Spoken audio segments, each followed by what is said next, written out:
Good afternoon. Welcome to the June 12, 2014 meeting of the City County Planning Board. If you would please stand and join us in the Pledge of Allegiance. I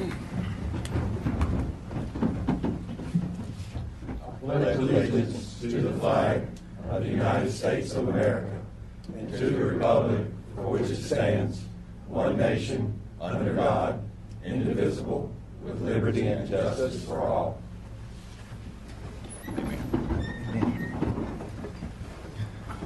Thank you. Today's meeting is being broadcast live by TV 13. It will be rebroadcast at 10 a.m. Friday morning, again at 4 p.m. Sunday afternoon. Our first order of business today is the consent agenda. These are items for which the petitioner is requesting a withdrawal or continuance, or items for which staff has recommended approval and no one has signed up to speak in opposition. For our public hearings today, each side will have a total of 12 minutes. There is no rebuttal period. Once the public hearing is closed and the board goes into work session, no one will be allowed to speak unless a board member asks a question. For general use district zoning, the planning board must consider the full range of uses allowed in the zoning district. Therefore, the petitioner may not talk about a specific use. For special use zoning, however, you must be very specific about the uses and how the site will be developed. Most of the items under Section B, I think there's one exception today, will require final action by the appropriate elected body, either the City Council or the County Commissioners. As such, votes taken today are recommendations that will go to those bodies for their consideration. If you're addressing the board today, before you begin your comments, please give us your name, address, and zip code for the record. But before we get into the meeting, I think we have a special presentation that Paul would like to make. Okay. Yeah. Thank you, Mr. Chairman. Good afternoon. Planning board members and members of the public. As you know, because you worked very hard on it, we have a comprehensive plan that was adopted about a year and a half ago called Legacy 2030. And last fall, it won the statewide planning award from the North Carolina chapter of the American Planning Association.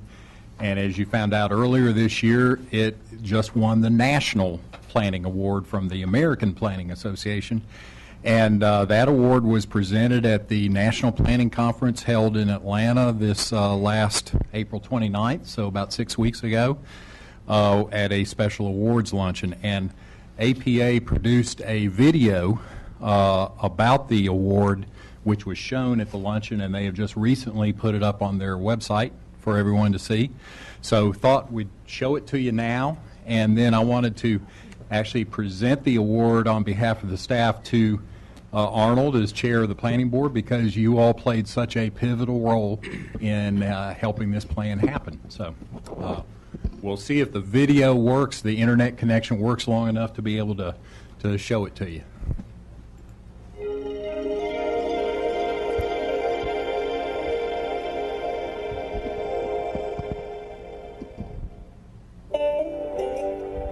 In 2010, Winston-Salem and Forsyth County, North Carolina, had reached a crossroads. Their predicted population growth, combined with their sprawling development pattern, indicated they could run out of developable land within 20 years. To avert this outcome, the City County Planning Board began working on Legacy 2030, a comprehensive plan to meet the challenges of the future based on three overarching principles: sustainable growth, livable design, and fiscal responsibility. The plan's outreach efforts engaged residents in the planning process and included an interactive website. We felt having a very dynamic website was very important, something that would let people interact with the process, learn about the process, come to meetings. But the question that kept coming back to us is, how do we get people to that website? The planners also used a music video. The song 100,000 People was a collaboration between a planner who wrote the lyrics and a local bluegrass band. The song recounts the things people value about living in the area, and the final verse brings home the message. Now Winston-Salem's growing in a lot of different ways. 100,000 people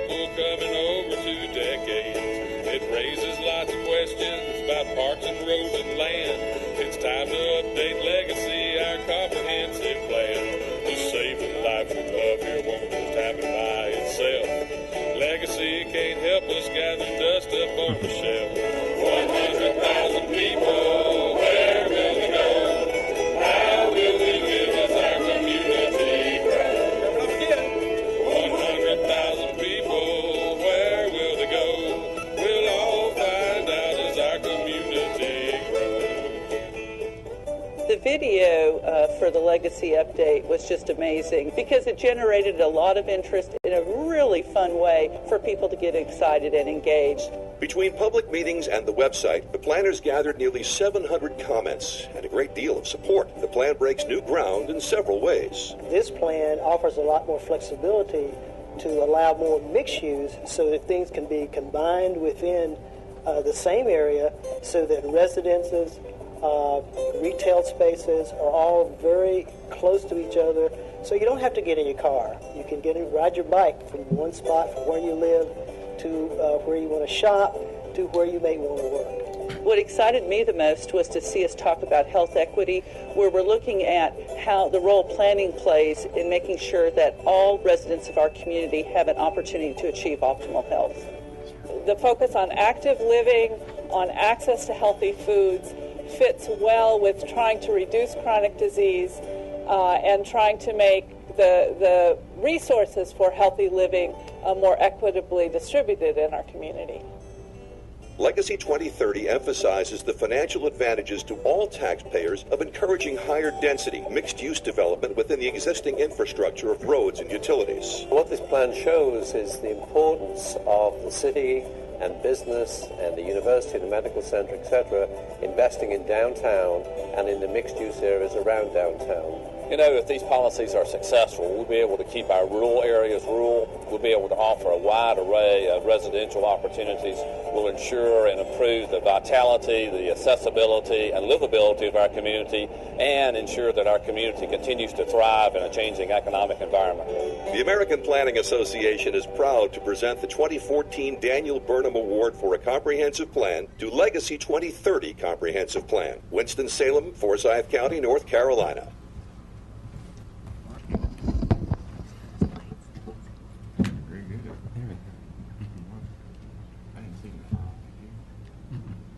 And on behalf of the planning staff, I wanted to present this very heavy feeling award to you, Arnold, and to the rest of the planning board for all of your efforts in kind of leading us through this process. And as you know, and everyone knows, plan is more than something that sits on the shelf, as they were joking about in the music video. But if it is implemented, it can have a really profound and positive effect on the community. So thank you for everything the planning board did. Thank you. I'm going to get back to you before I drop it. Okay, I want to commend my fellow board members for your leadership, your participation, and on behalf of you, it's my privilege to accept this. But I also like to say on behalf of the planning board, we want to commend Paul and the staff. You really did the heavy lifting in this project, and we really appreciate it. And we especially appreciate the hundreds of folks, literally hundreds, who participated in the public meetings or making comments on the website. So this was a true community project, and that's the reason we won the award. So thank you, thank the staff, and thank the citizens of Winston-Salem, Forsyth County. Thank you. Very good.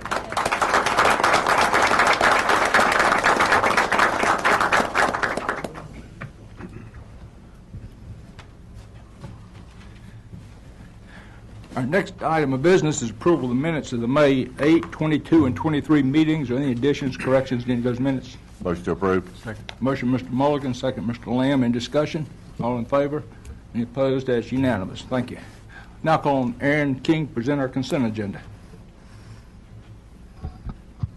All right. First item is B2 on your agenda. It's zoning docket W3220. And this is a request of Datamax to rezone about 1.3 acres from limited office zoning to limited business, special use limited zoning. You can see the site there on the location map in yellow. It's at the end of Coliseum Plaza Court, just south of Coliseum Drive. The former Inmar building is just to the southwest of this site, and you do have some single-family homes zoned RS7 just to the east of this site. You may remember when this first got submitted, it was actually an HBL request, and the petitioner has revised it back to limited business. Staff is comfortable with the list of uses they proposed. There is some existing vegetation along the parking lot that adjoins the single-family homes. That vegetation will remain. There is a buffer required there. And the petitioner has been in contact with inspection staff to understand what needs to be done. So I think we're all on the same page. With those two things, we felt good about this, and we do recommend approval of this request. No one signed up in opposition. Is anyone here opposed to this recommendation? Seeing none, declare the public hearing closed. Move approval. Second. Motion, Mr. Lamb, second, Mr. Mulligan. Any discussion? All in favor? Any opposed? That's unanimous. Thank you. Next item is B3, zoning docket F1546, and this is a request to rezone about 1.3 acres from general industrial to RS40.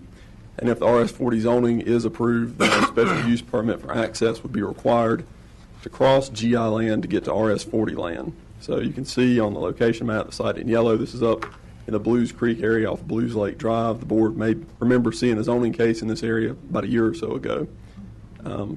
The RS40 portion is the larger portion here, and of course the 25-foot wide strip is for the special use permit for access.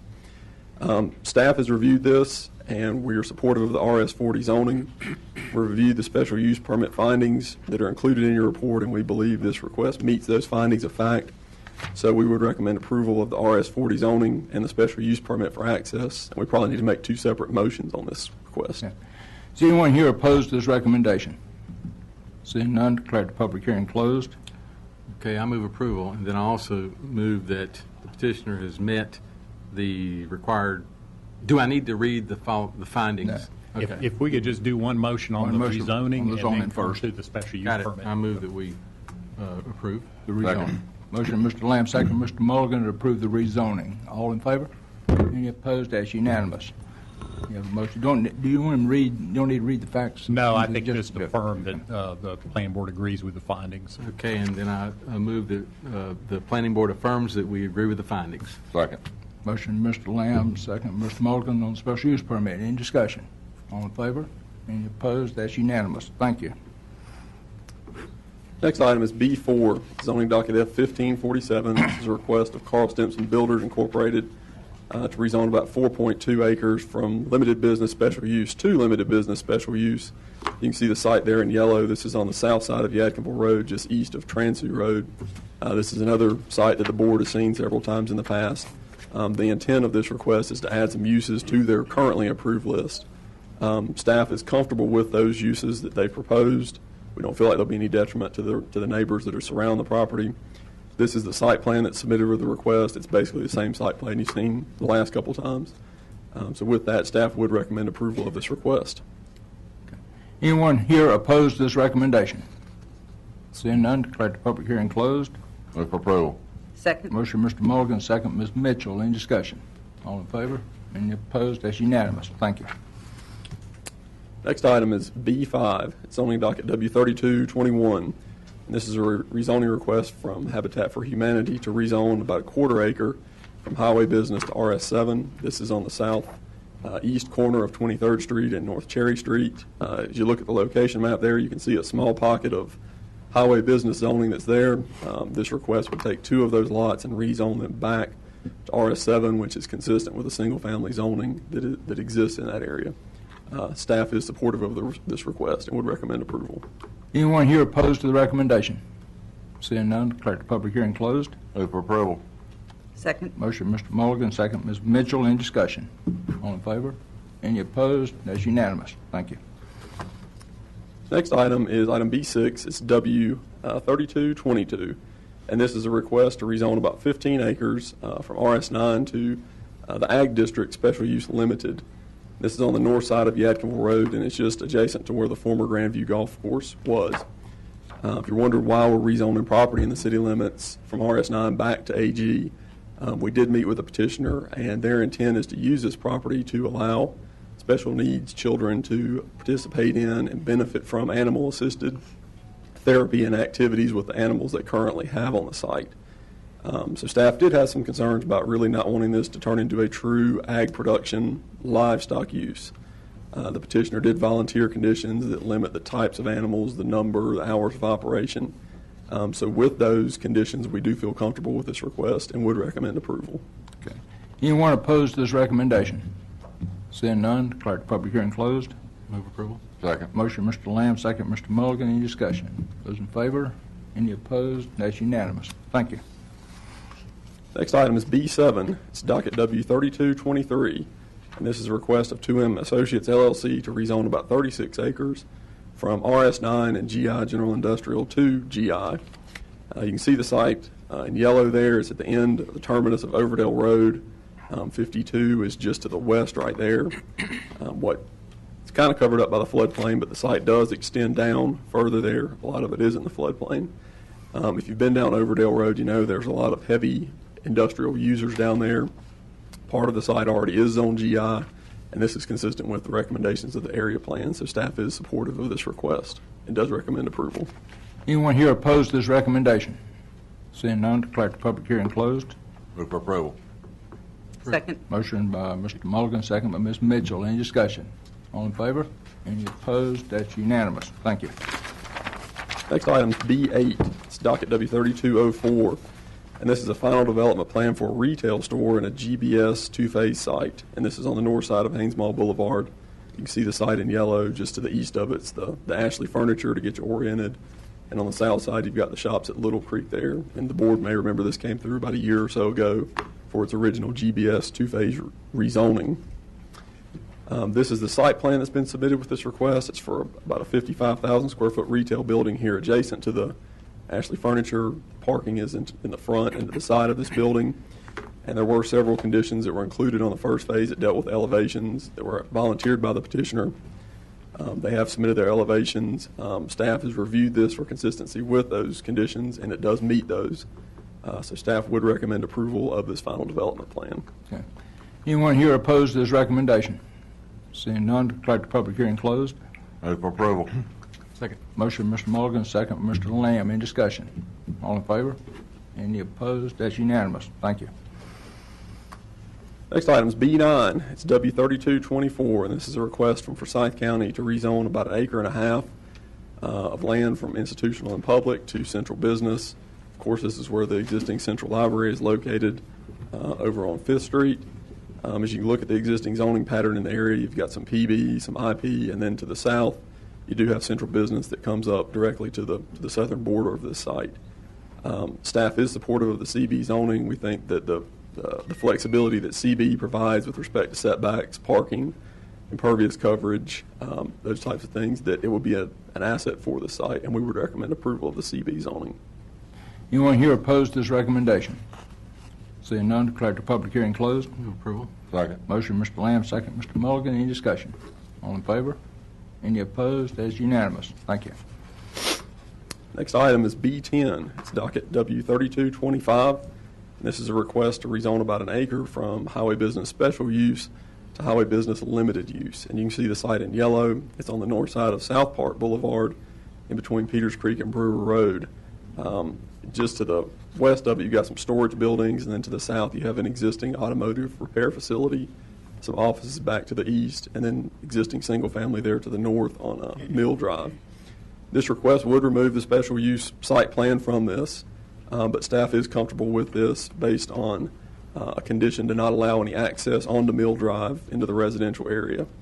And there's a lot of existing vegetation on the back side of that site. They've agreed to a condition to keep 60 feet of that undisturbed to provide a good buffer to those neighbors. So with those protections, staff does recommend approval of this request. Anyone here opposed to this recommendation? Seeing none, declare the public hearing closed. Move for approval. Second. Motion, Mr. Mulligan, second by Ms. Mitchell. Any discussion? All in favor? Any opposed? That's unanimous. Thank you. Next item is B11. It's docket W3226. And this is another request from Habitat to rezone about 2.5 acres there at the corner of University, Cherry, and 14th. They ran into some issues with a redevelopment plan that's currently in effect for this area, so that's being worked out. They have requested the 1-month continuance. They met the automatic deadline, so this will come back to you in July once those redevelopment plan issues are worked out. We don't need a vote on this one. Next item is B12. It's docket W3227, and this is a request for a special use permit for a transmission tower in RS9 zoning. You can see the site there on the west side of New Walkertown Road, across from Northampton Drive in yellow there. Predominantly single-family zoning in the area. And this is a site plan that's been submitted with this request. It's for a 150-foot tall monopole tower. They have also offered to keep 150-foot wide radius of trees around that tower to try to soften any visual impacts to the neighbors. Staff has reviewed this. We believe it's consistent with the planning board findings of fact that are listed in your report, and we would recommend approval of the request. Is anyone here opposed to this recommendation? Seeing none, declare the public hearing closed. Move we approve the request and that the required findings have been found. Second. Motion by Mr. Lamb, second by Mr. Mulligan. Any discussion? All in favor? Any opposed? That's unanimous. Thank you. Next item is B13. It's W3228, and this is another special use permit for transmission tower in RS9 zoning. You see the site in yellow. It's on the north side of Business 40, where Hastings Hill currently comes across. If you've been through that area, you know they're rerouting the road and rebuilding a new bridge there, and this would be actually adjacent to the new roadway that NCDOT has constructed. This is also for a 150-foot tall monopole tower. We don't have a condition for any trees to be saved on this site because there are no trees. They were all cleaned out when NCDOT did their road project. Again, staff has reviewed this for consistency with the findings of fact, and we believe it meets those, and we would recommend approval of this request. Okay. Anyone opposed to this recommendation? Seeing none, declare the public hearing closed. Move approval and that we have found the required findings. Second. Motion by Mr. Lamb, second by Mr. Mulligan. Any discussion? All in favor? Any opposed? That's unanimous. Thank you. Next item is B14. It's UDO 249, and this is a text amendment staff was working on to try to clean up some issues in the county sign regulations, and once we rolled up our sleeves and got into it, it was a little bit more complicated than we originally thought, so we're asking for a 1-month continuance to July. Don't need to vote on this one. Moving on to subdivisions, item C1, it's 2007-224. This is Chelsea Village. This is on the southeast side of 421 Business 40 there, kind of north of Old Vineyard. It's just for an addition to that existing Chelsea Village subdivision. Staff's reviewed it. It meets ordinance requirements, and we would recommend approval of this. Move approval. Second. Motion, Mr. Lamb, second, Mr. Mulligan. Any discussion? All in favor? Any opposed? That's unanimous. Thank you. Oh, I'm sorry. We do need to delete one condition off of that. It was put on there in staff error. It was kind of a copy and paste from another one, so we would recommend pulling this condition off. It's not applicable to that site. I should have mentioned that to you before you took your vote. But You'd like to amend your motion? You amend And your, I'll amend my second. okay. All in favor? Any opposed? That's unanimous. Thank you. sorry about that. Okay. That's the reason you need another month. That's right. Next item is C2. It's 2006-065, and this is a subdivision that's on the northwest side of Renolda Road off Wedge Road. And we ran into some issues with this development because there's a piece of RS9S zoning on this that caused some issues.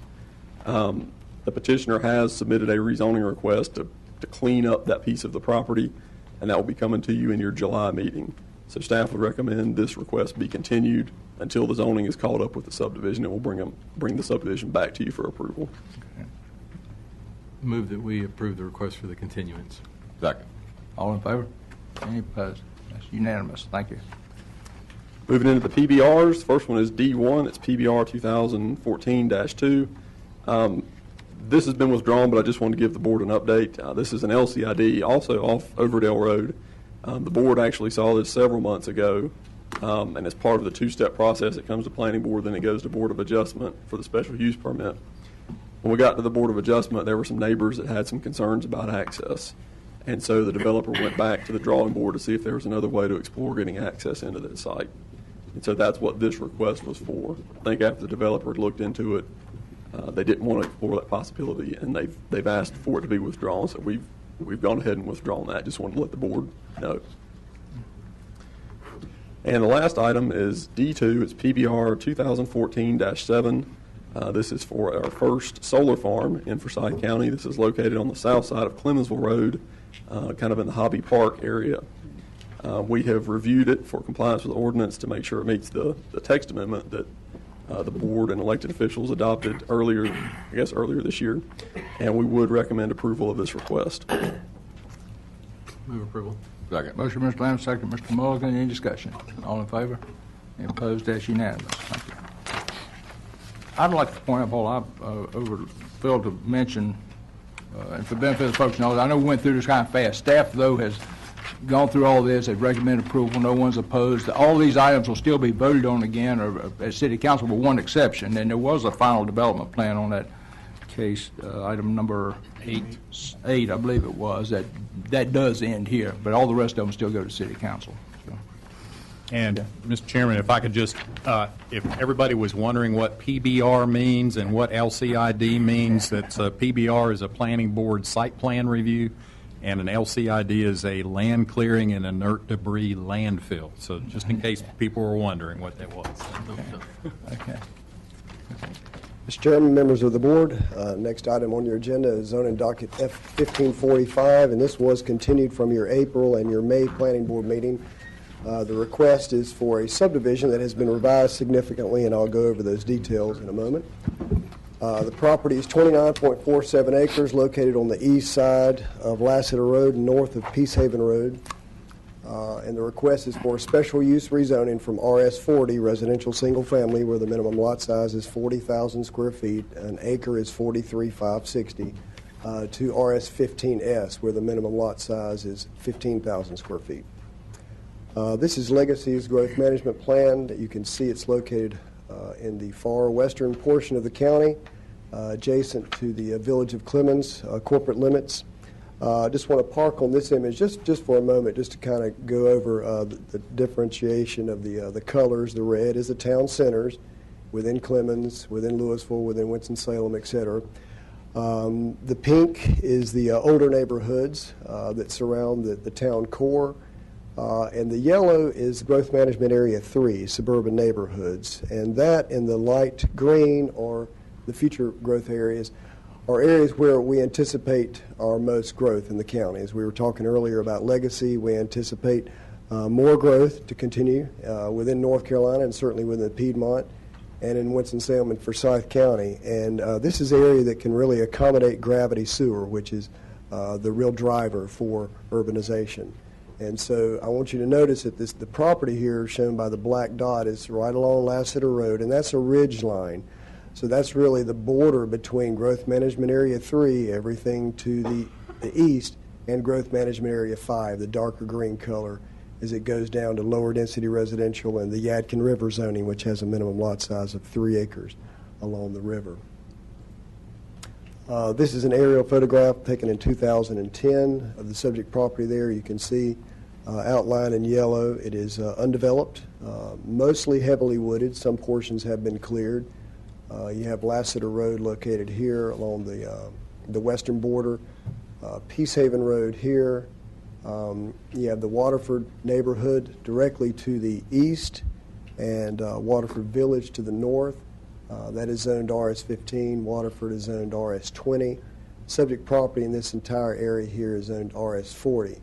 And you have some more different RS15 zonings to the south. Also want to mention that this level of urbanization, which we would still call really pretty low-density residential, it does not anywhere near approach 5 and 6 units per acre, which we would still consider low-density residential, is only allowed, permissible again when sewer is available. And certainly if you're familiar with the area, sewer has not been available for the last several years, but according to Utility Commission staff, the sewer in this area will be, the capacity will be enlarged by next summer, 2015, they anticipate. So that's really what's driving this request for rezoning. Normally, I would be showing an image of the comprehensive, well, we talked earlier about Legacy, about the area plan. We have the whole county divided up in numerous area plans, smaller neighborhood area plans that give guidance for redevelopment and development in that area. We don't have one for this portion. It is covered by the Clemens Community Compass that has not been adopted by you, obviously, but we did contact the village staff to get their intake or their take on this and its consistency with the plan. Actually, the village comprehensive Compass Plan recommends a cluster of single-family homes in this area, again maximizing the infrastructure that is in place with a minimum density of 2 units per acre. And the request is actually under that. It's actually lower than what their comprehensive plan recommends at 1.8 units per acre. The current request is for 53 homes on 29 acres. The initial request that you saw back in May was for 80 homes. This is a zoning map showing the subject property there highlighted in yellow with the green 500-foot mailing notification area shown there. Again, you can see the lotting patterns and home footprints there, some ponds around the area shown in blue. Everything pretty much drains down towards this area here. Just back up right quick. This shows the primary entrance there of Glengariff into Waterford, and you can see the Waterford community pond there and their community pool. There may be some references in some of the later speakers to that, so just to kind of orient you there.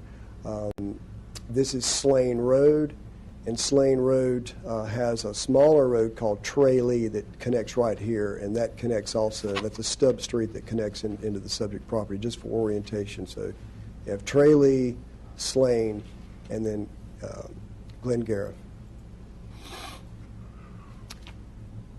These images are taken on site. This is looking north on Lassiter Road. The site is to the right. This is also on Lassiter looking northwest. You have the parking lot here for Union Baptist Church. Back into Waterford, this is on Tralee looking into the subject property. Tralee terminates right here. Subject property is this wooded area here, and a little bit more of a close-up into the site. And also we will be talking about street connectivity. You can see there's no real grade issue as far as the slope of the land. That's a couple of foot grade, but that certainly is not a constraint as far as connecting the street. Just briefly, this was the initial site plan that you saw. It was for a planned residential development, which means that you average overall the density, and you have to come up with about 15% open space, which they did. You had 2 stormwater management facilities located in here. This is located within Forsyth County's jurisdiction, so the City of Winston-Salem stormwater management plan requirements is not applicable here. They will have to meet DENR's requirement, State Department of Environment and Natural Resources, which will deal with stormwater quality but not quantity. The plan also included some open space there in the center. Right there, some thoroughfare open space. Lassiter is a minor thoroughfare, about a 50-foot wide thoroughfare open space area, and some open space over here. And then a 15-foot wide, a 30-foot wide Type 3 buffer yard around the perimeter. That's a row of trees and shrubs. So that was the initial plan there. And the density there at 80 units was 2.7 homes per acre. That was the original density. This is in the watershed of Yadkin River, and so for development in this area, you have to basically have one of 3 options, and this took the impervious coverage option, which is 24% impervious. That's rooftops, driveways, and all that. And looking at that a little bit closer, that became a little bit hard to monitor as far as driveways and future bedroom additions to homes. So the developer has submitted a revised plan which complies with one of the other options. And that's a density of less than 2 units per 40,000 square feet. And this comes in when you take it from 40,000 instead of 43,000, it's 1.65 units per acre. So not to bore you with numbers, but that's part of the reason why the conversion here for this. This is a conventional single-family subdivision, so there's no common open space. You do have 2 stormwater facilities, one in the same area here. This one is moved from over in this corner to here. Same street general connectivity. This, instead of looping around, is a cul-de-sac, a stub street to the north that would connect to Waterford Village Drive. This is Lassiter Road here. Again, this is 53 lots, and then a connection down to Tralee. This is in the county's jurisdiction, and the county does not have a tree preservation or planting requirement, so there is no requirement that any trees be preserved or that there be any street trees planted. The street standards do have to comply, though, and there is a requirement for sidewalk on one side, and so they have sidewalks shown on one side, and that's the primary distinction there. Again, the density is 53 units, so that's 1.8 homes per acre. Just to kind of back up and look at the area, obviously we've had a lot of emails, a lot of calls. I'm sure you probably had too from residents in the surrounding area. Again, this is Waterford Village to the north. Waterford being laid out in the late 80s. It included several stub streets to adjacent undeveloped properties when it was laid out for various benefits, which I'll briefly go over in a moment. And Tralee was one of them. And so there are some requirements for connectivity. That's something that the city really, we don't really have a whole lot of choice on. It's a requirement, and I'll go over that in just a moment. But from a land use standpoint, you have RS-15 zoning to the north, RS-20 zoning in Waterford, that's half-acre lots, a little bit less than half-acre lots, and RS-15 zoning to the south. So I just wanted to highlight just briefly in the areas that are shown in yellow, that's some RS-15 zoning in the general area. And as a matter of fact, if you're familiar with Clemens, most of Clemens West, most all of the single-family homes in Clemens are zoned RS-15 and not RS-20. There is some RS-20, there's also some RS-9, but there's a lot of RS-15 zoning in Clemens. Been a lot of concern about traffic speed through this area, again around the community pool. This is in the corporate limits of Clemens. This is an existing development, so there's obviously not a lot that we can do about that off-site issue. This main road here is, we had it measured today, is 36 feet in width, so that's probably part of the reason for the traffic speed. The streets in this neighborhood and the street along Tralee are about 20 to 22 feet in width as far as blacktop, but certainly able to handle any volume from single-family residential densities. Back to street connectivity, again, Waterford was laid out with some stubs to the adjacent property, and those are different from cul-de-sacs. Those are obviously laid out for the intention of continuing to allow future residential development. Extension of existing street stubs is an ordinance requirement unless one of these three options is met. The existing pavement width is less than 18 feet. Tralee is about 20 to 22 feet in width on blacktop, so it doesn't meet that. The connection would exceed the carrying capacity of the street. Tralee is way underused, and so there's nowhere near the carrying capacity of a two-lane street, or a physical barrier such as a stream or topographic issue, which I showed you earlier. There's not. Just briefly, some of the benefits of connectivity. The primary benefits are it enhances public safety for police and fire service and service delivery, garbage trucks, school vehicles, etc. Also, it more evenly disperses, which means absorbs and diffuses traffic rather than concentrating it on some streets that are either overused or then some streets that become underutilized. Some of the secondary benefits are it increases mobility for pedestrians and bicyclists and builds greater social capital and sense of community by allowing interaction between neighbors. This is a traffic count map taken in 2011 showing the general area. This is Lassiter Road. If you can read this, this is Peace Haven going over towards Harper and then Louisville Clemens Road and I-40. Glengariff is shown here, and that is a collector. You see in purple, that's a collector street. We don't have traffic counts for that, but they're probably less than what we have along here. This is about 1,300 to 1,800 varies along Peace Haven Road, and again, that is a two-lane road, only 21 feet in width.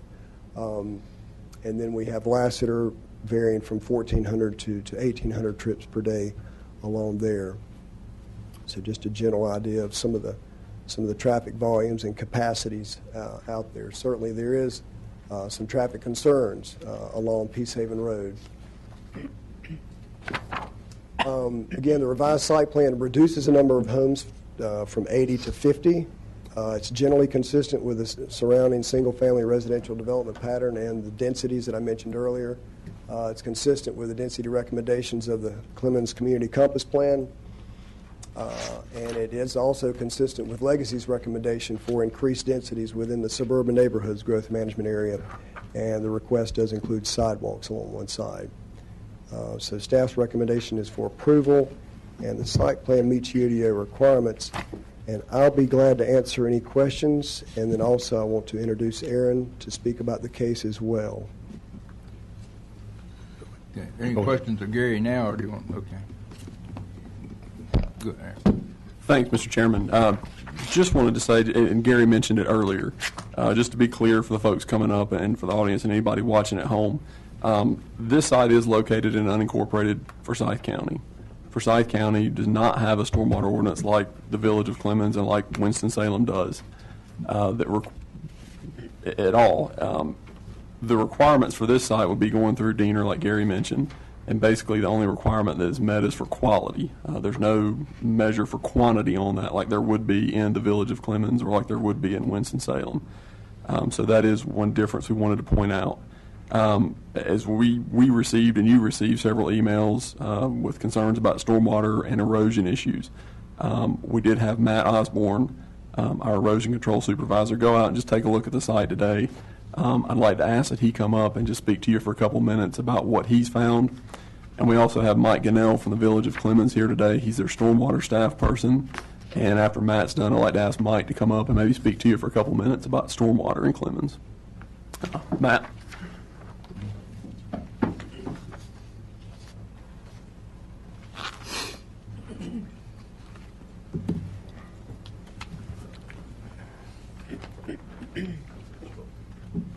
Hello, my name is Matthew Osborne. As he said, I'm the erosion control supervisor for the erosion control department that we primarily handle oversight of the Article 5 of the ordinance and inspecting primarily construction site activity. But due to my knowledge base, they asked me to come out and take a look at the stream channel. There was a lot of concerns in the emails about the stream erosion in the channel that leads down towards Glengarriff.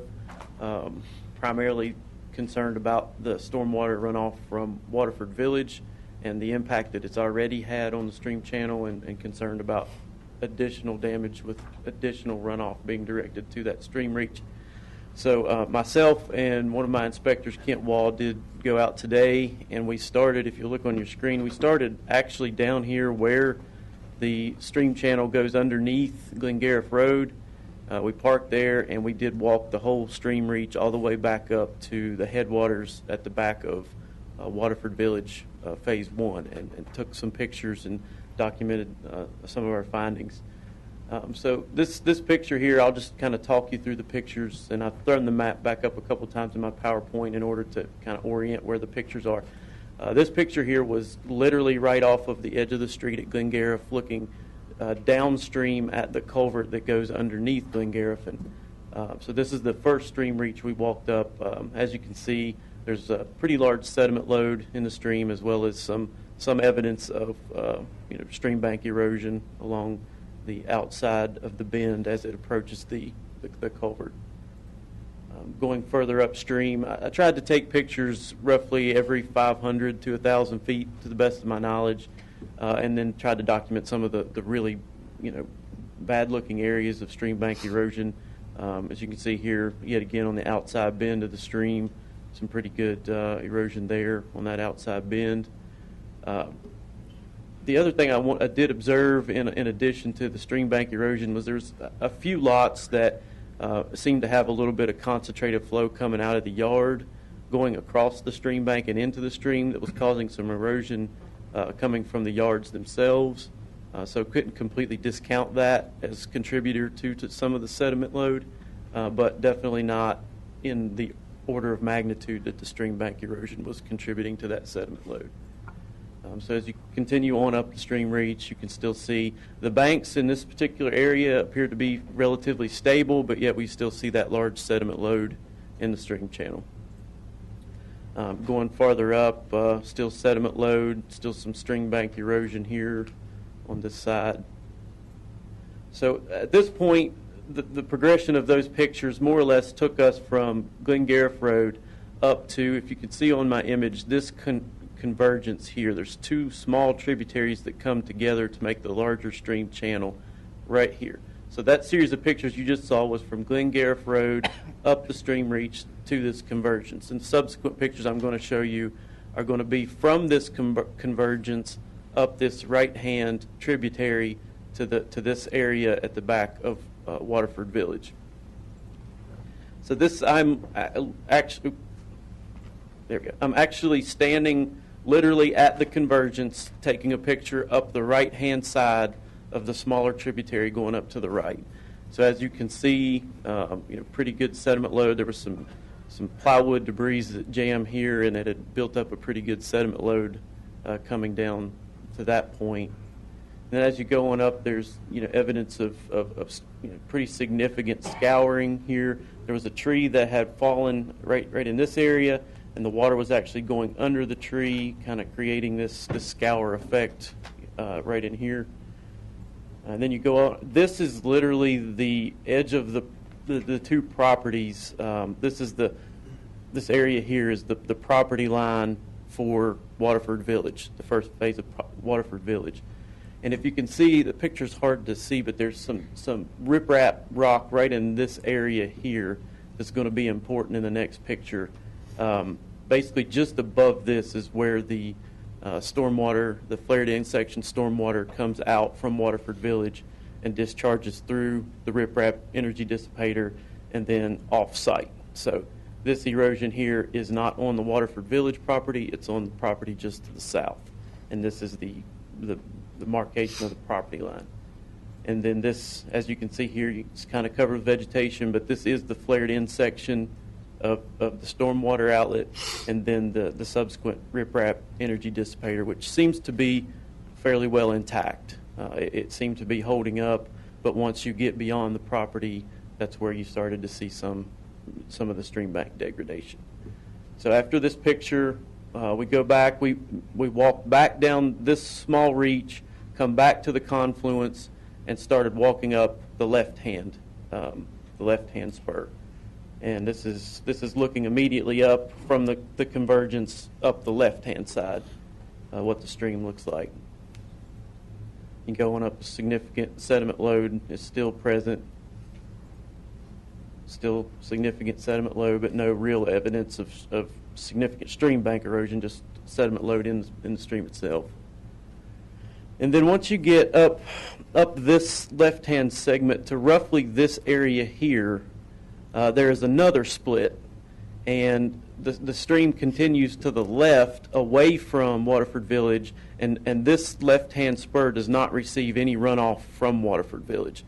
But there's a split that goes to the right that leads up to another stormwater pipe outlet roughly right in this area, if you can see where my cursor is.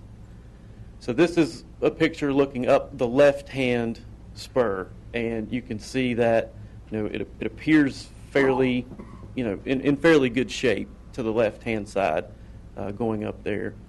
And then this picture is to the right going up to Waterford Village, and you can see some pretty significant erosion in this area. The vegetation covers it a little, but it's there. And then this is right at the property line, again, of the southern property in Waterford Village. And right in here, this area here, is there's the end of another riprap energy dissipator that extends up the hill to the outlet of the other stormwater pipe. So the water comes out of the stormwater pipe, runs through the riprap, and then discharges roughly right here at the top of the picture, and then cascades down onto the other property where you've seen the pictures of the erosion. So that is my observations of what I saw in relation to the complaints that have been brought up in the emails. And I would be happy to speak to any concerns about the erosion control portion of the proposed development. But unfortunately, I'm not a stormwater design engineer, so as far as making any implications about my observations as to the stormwater design of the original phase, that might be a better question for Mike, but I'm not in that specific line of work. So that was the observations I had, and I'd be happy to answer any questions. Any questions of Mr. Osborne? Anyone? Okay. Thank you. Might be some more before the day's over, but Okay. Okay. And I'd like to ask Mike Gunnell from Clemens Stormwater staff just to come up and talk about if he's received any complaints, how he would respond to any of the complaints that we had mentioned, and also if he could just talk a little bit about Clemens stormwater standards, if this site were in Clemens, what the difference would be. My name is Mike Gunnell. I'm the engineer for the Village of Clemens.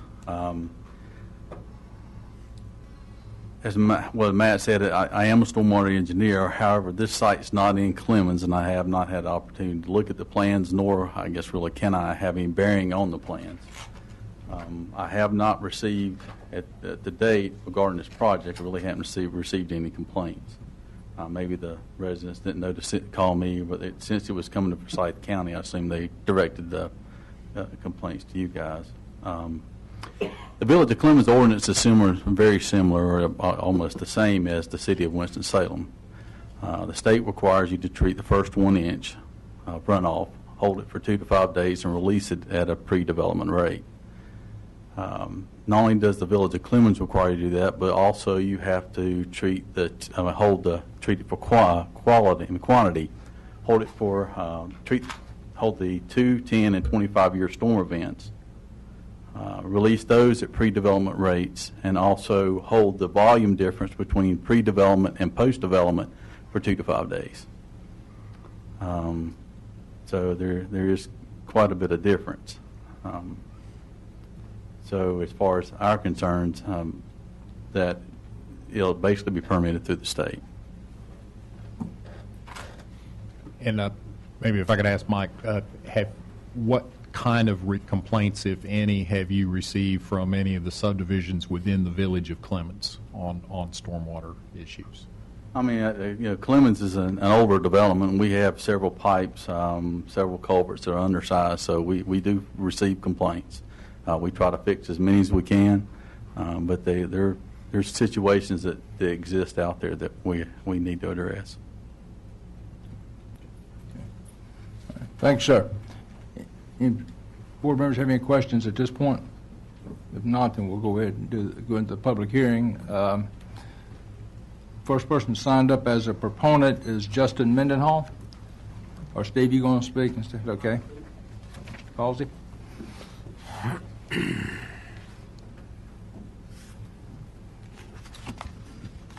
Good afternoon. Steve Causey with Allied Design, 4720 Kester Mill Road, 27103.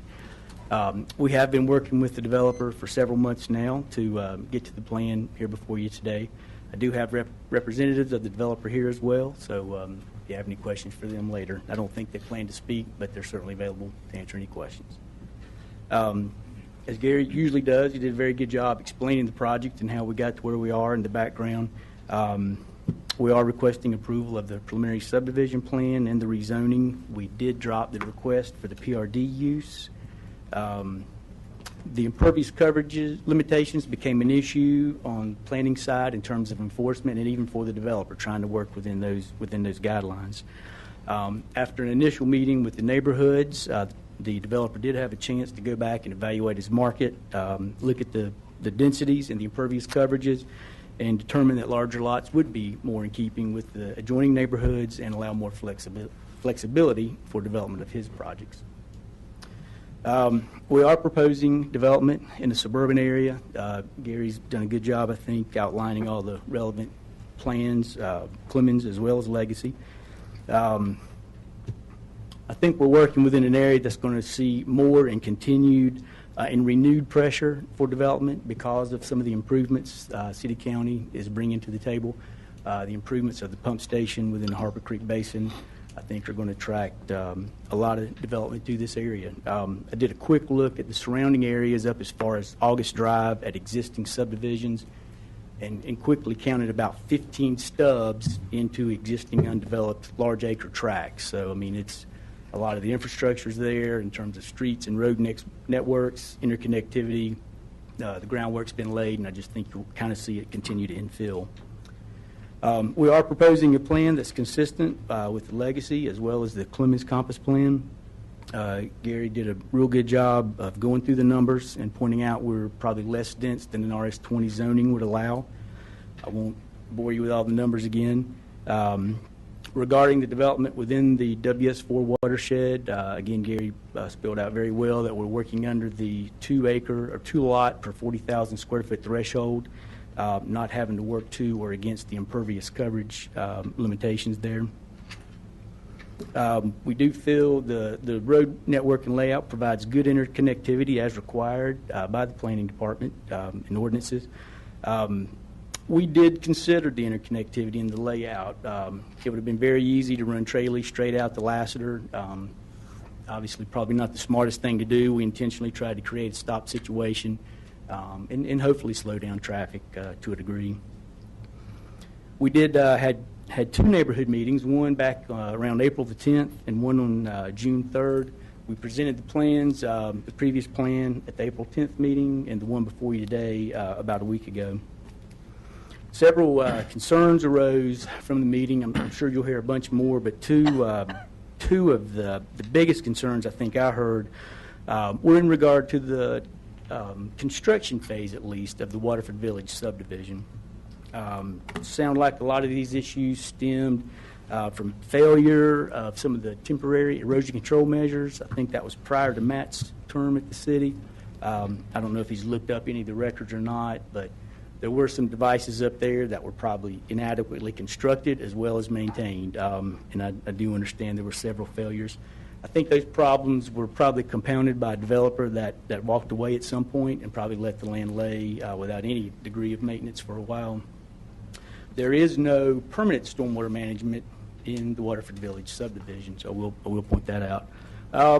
And the larger concern I expect you'll hear today is the increased rate of runoff from the proposed development.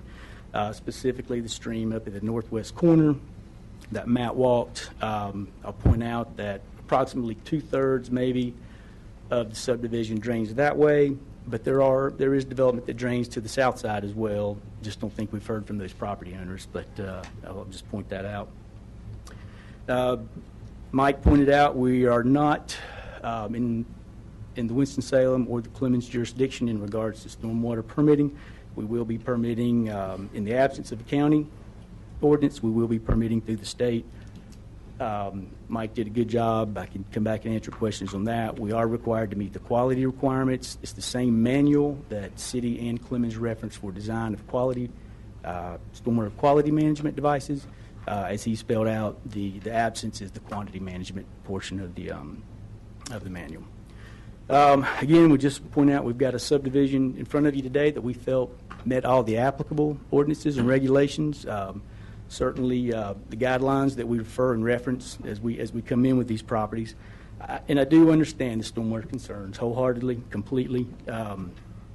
Bottom line is, we've got a project in here today that meets the regulations. Regulations were in effect 25 years ago, 10 years ago. It may be time. We did, in fact, reference legacy in the language in legacy regarding stormwater management in the county. I'll paraphrase, but I think it basically says to consider implementation of stormwater ordinances in the county. We're obviously not there yet. I do foresee it coming in the short future, but again, we contend that we've got a development today that meets all the current regulations. So certainly be glad to answer any questions now or come back up. Any questions at this time? Okay, thanks, sir. Anyone else like to speak in support of this? So no one, then we'll turn to the opposition. Max Pardon. And I'll remind you, we have a total of 12 minutes, and I have 5 folks that signed up, and there's probably more than that here that want to speak, but anyway. Hello, Max Pardon, 8450 Lassiter Road, Clemens, North Carolina 27012. I oppose this. I do commend them for making the changes from 80 to 53 houses, but that still puts the stress on the wildlife that is still continuing to find refuge on my farm. This week, Sunday, I could have caught 3 baby skunks. 2 weeks ago, I could have caught 4 baby groundhogs. Within the 4 weeks, I've had to call the NCDOT for dead animal pickup where deer, skunks, possums, raccoons, and other things have run across Lassiter Road, possibly coming from the Yadkin River, across my property, and then onto open lots such as this. I propose that that we keep it safe for not just the animals, but the people who are driving down the road by reducing the 1,800 people, the 1,000 people or vehicles on the intersection to, have that number reduced, not increased with the development proposed. So I oppose this, and I hope y'all have a great holiday. Thanks, sir. Philip Doyle.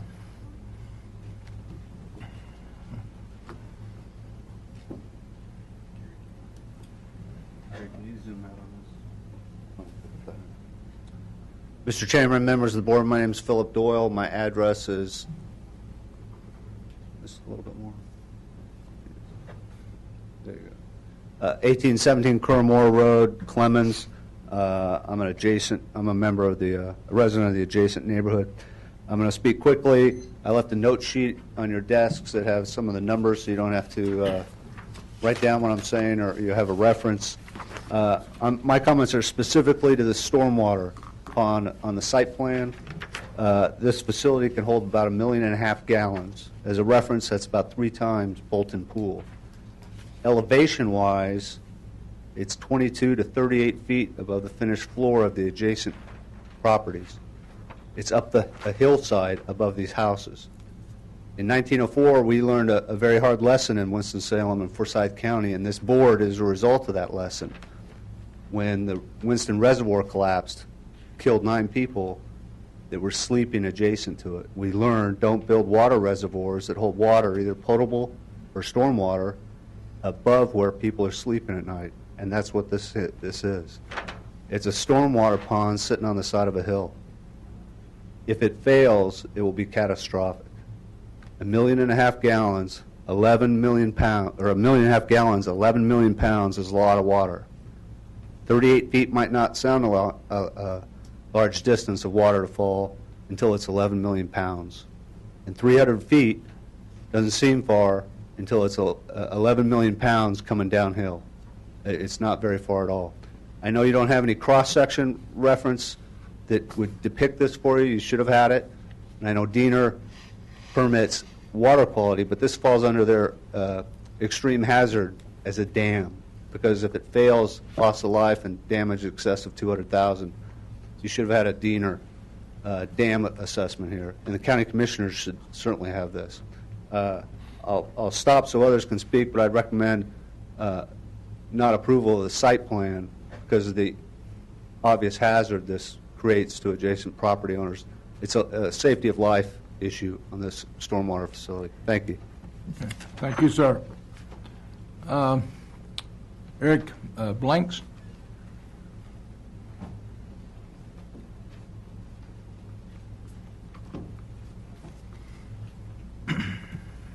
Hello, my name's Eric Blanks. I'm at 8308 Tralee Road.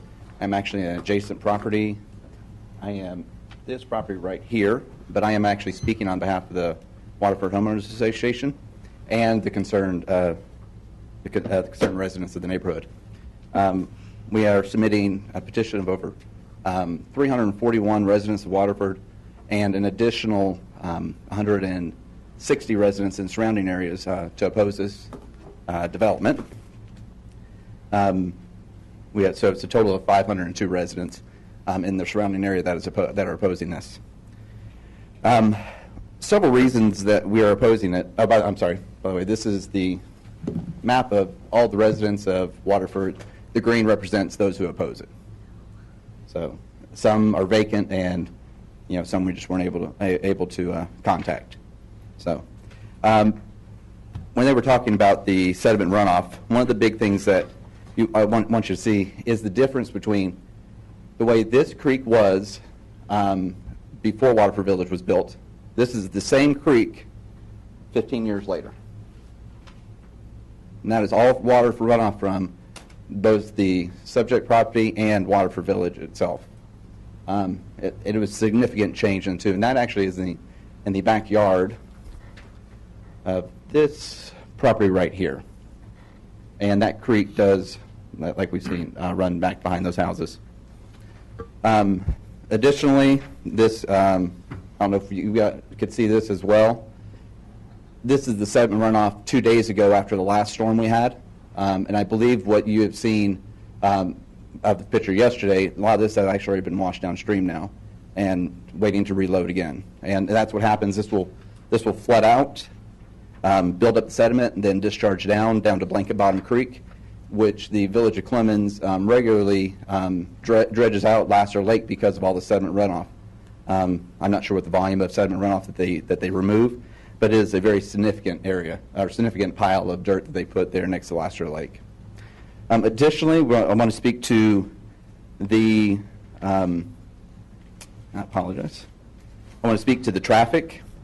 This area dumps into Tralee, Slane, and the pool that they were speaking of earlier. I'm going to pass some of the pictures through. This is the pool looking down towards Glengariff. As you'll notice, during swim season, it is parking one side, coned on the other side, and it's just enough for one car because you do have a lot of foot traffic.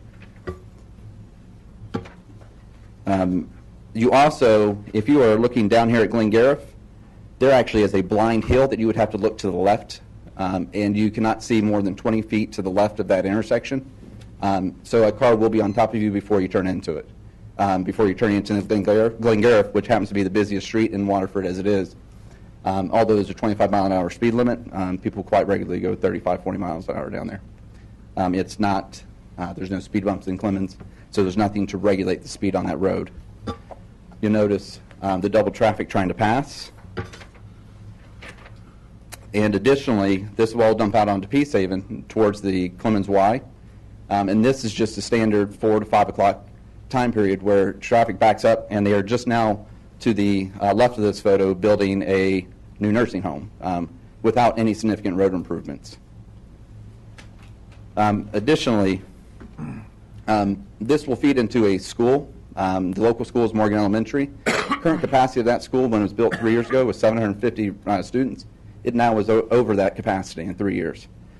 Another 53 homes coming into that, plus a new apartment development complex that is coming into that area, will completely overtax the resources we have in that area. Additionally, middle school serves this area, and that is it is actually over capacity also by about 600 students, and that is the middle school for that area. So I would like actually. I think this does not actually comply with Legacy 2030 in that it's not sustainable growth. This is feeding into an area that is not ready for it. This is an area that has been underserved because it hasn't had a lot of population. And I believe the roads need to be brought up to standard first. Turn lanes need to be added in. And the connectivity to Tralee completely makes it unsafe for all residents of actually the Waterford subdivision, because that area, we have over 400 members of that pool. So in conclusion, I would ask you to deny this petition. Okay. Thank you, sir. Thank you. We have the Honorable Mayor here with us. Nelson? Yes, sir. Thank you, Mr. Chairman and board members. Appreciate the opportunity to speak here. My name is Nick Nelson. I serve as the mayor for the Village of Clemens. But I'm actually here as a citizen. I live in 110 Rustenburg Court, Clemens, North Carolina, and also a former member of the Stormwater Advisory Board for the Village of Clemens. Municipalities are actually, the state regulations have been spoken to prior to this, and I think really they're implemented as a minimum, and municipalities are delegated the opportunity to create standards for their municipalities that fit, or the standards fit for their needs. Obviously, there's a need for our stormwater regulations that we have put together. I do think it's a bit misleading to suggest that this meets the comprehensive plan or surrounding RS-15 design standards simply because that surrounding area meets the Village of Clemens stormwater regulations, or else it would not be in the Village of Clemens. My fear is that this will be designed based on the state regulations. Development will be fulfilled, and then ultimately the neighborhood will request to be annexed into the Village of Clemens. in which case the issue is passed on to our municipality, the taxpayers. And I think immediately it's undeniable the stormwater runoff is going to impact the stormwater system that we have in the Village of Clemens immediately. I would also hope that the design standards for trees would also be included in this site plan. Unfortunately, they're not using the same standards as the Village of Clemens. So again, I would take that into consideration. I appreciate the opportunity to come speak to you because I do understand that the City County Planning Board is outside the jurisdiction of the Village of Clemens. So I do appreciate this opportunity, and please do consider the standards and the regulations that we have in the Village of Clemens because this will directly impact us. Thank you, sir. Peter Funder? How much time we have left? 4 minutes? Okay.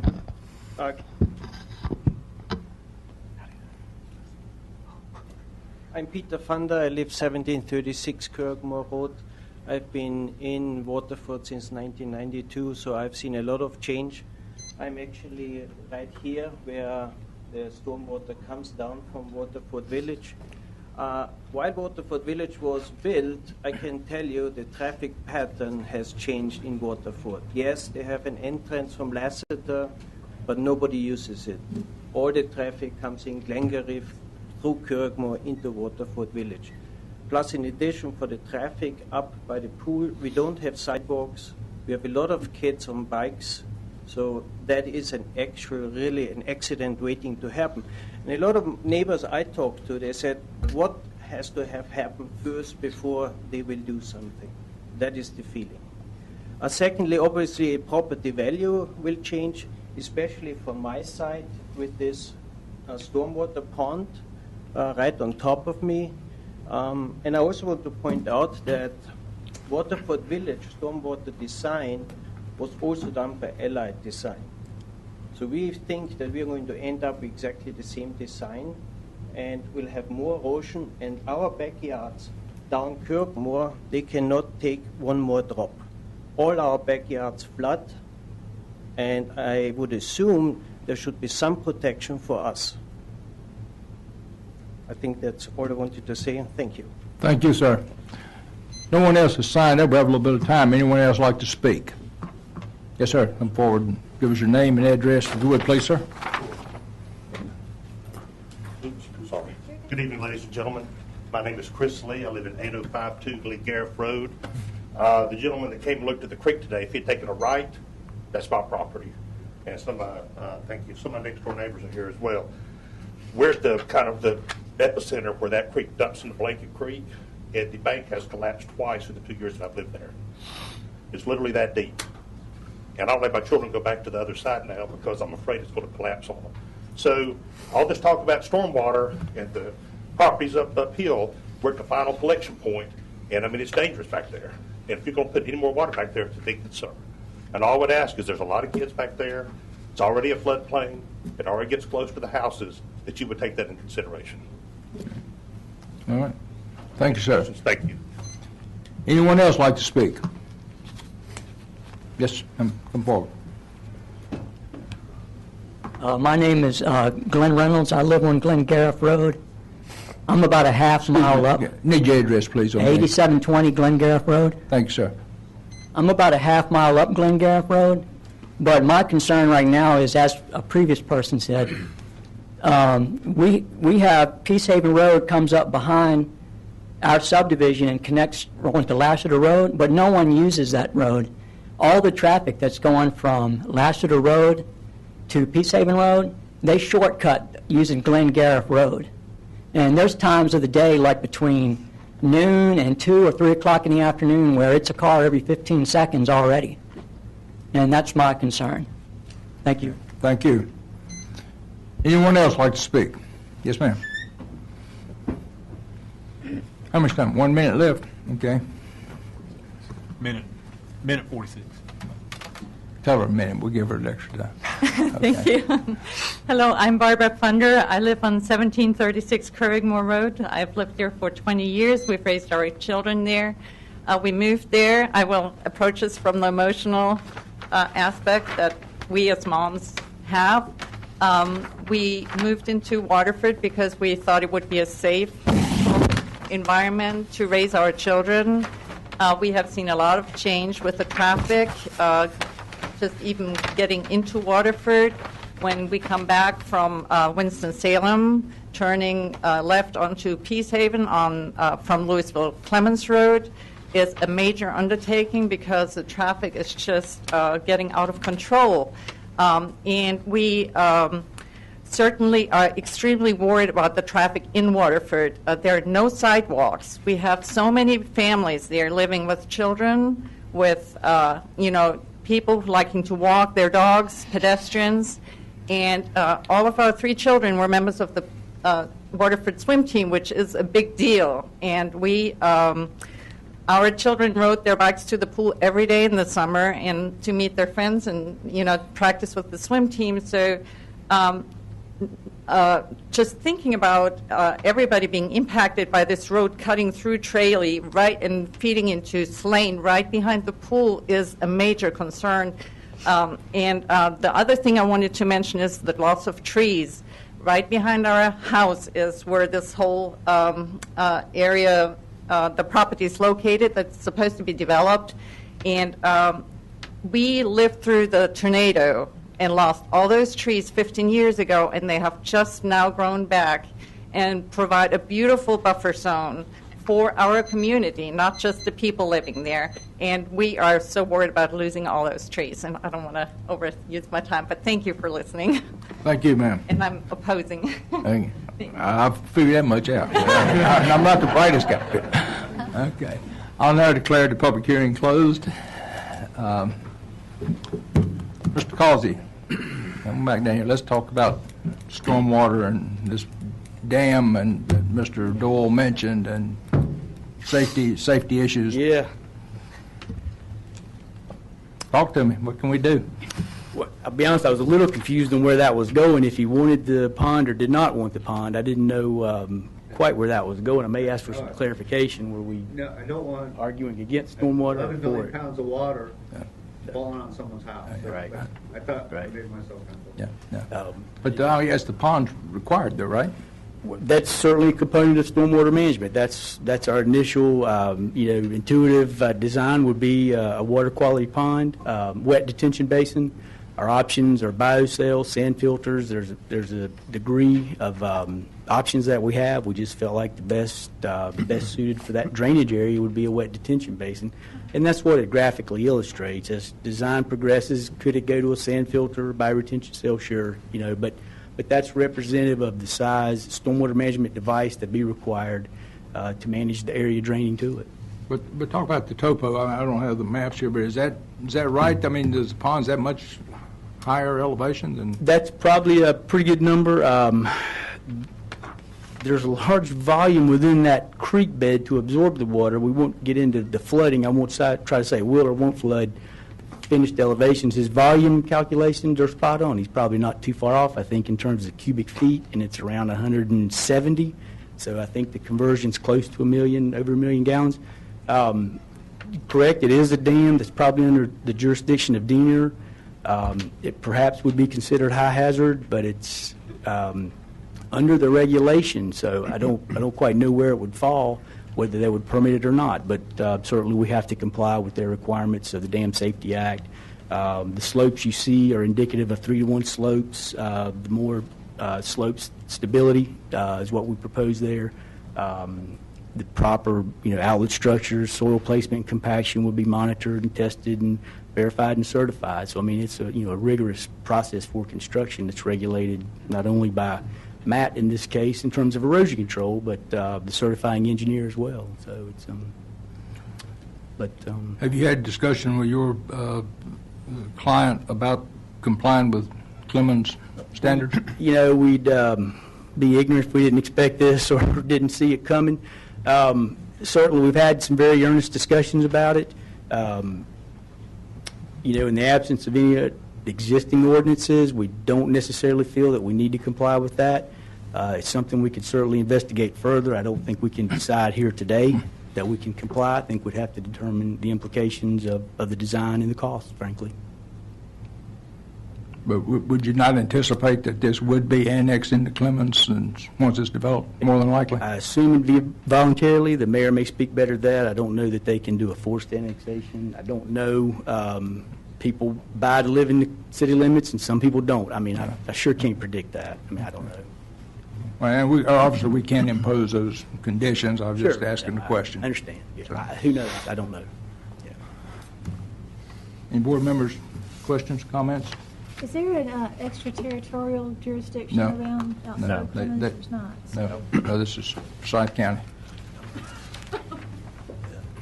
In addition to the stormwater concerns, another concern that was raised quite a few times was traffic and the increased traffic on Glen Gariff and near the pool in particular. Is there anything that can be done to encourage people to use is it the Lassiter Road entrance that I heard? Peace Haven. Okay. I think Gary spelled out pretty well the requirement for interconnectivity. Could it be barricaded by the village? I don't know. That's, again, something maybe they could speak to. I don't know that NCDOT would allow it. The streets would be taken for maintenance by NCDOT at the appropriate time, assuming they're constructed in accordance with their standards.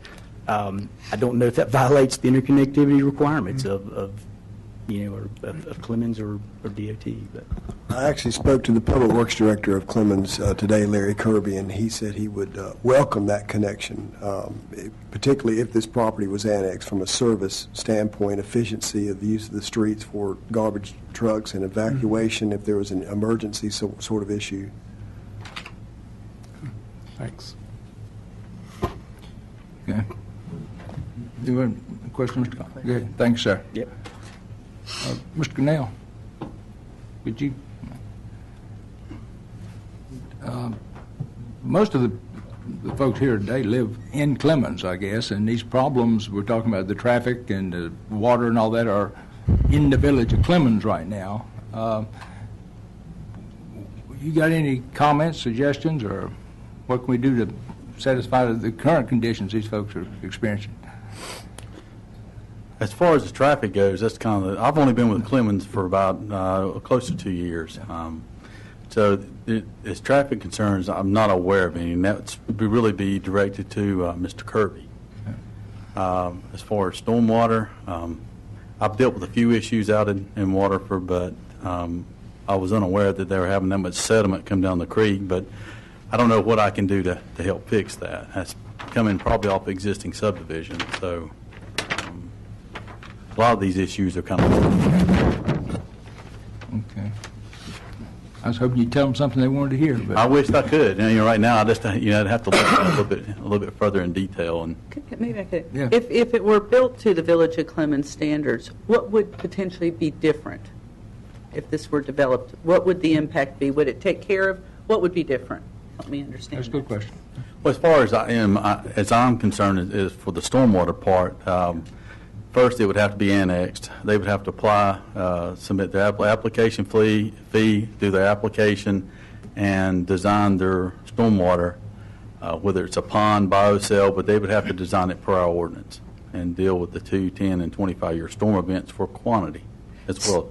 So I guess looking at what the pictures we saw today, what might look different if those were all in, what would you anticipate based on your professional opinion? What would look different in those pictures if this was built to those standards, if you could even figure that out? I don't know if I can really figure it out this time. But the biggest thing is there's no, I'm sorry, excuse me. There's no difference between runoff post-development versus pre-development Right. under, if they impose their guidelines. correct. That's the difference. Well, So and it'll be that's- the same as it is now undeveloped. It'll be the same. So it's not, nothing that's Right, developed. yeah. Then that's fine, just, Yeah. yeah. It's be the Just want to same. know, yeah. Yep. So it'd still be there. Right. But Right. now, are they required now to do that in the county, to make sure that the runoff is no different post-development than pre-development? No. They're not. that no controls on quantity. Right, at all, right now. Certainly Yeah. quality. Right. And the other thing is, even if they did meet the Village of Clemens' standards within their subdivision, you still have the existing problem that Matt explained from the existing creek, which is perhaps many of those are coming from the other subdivision there. So.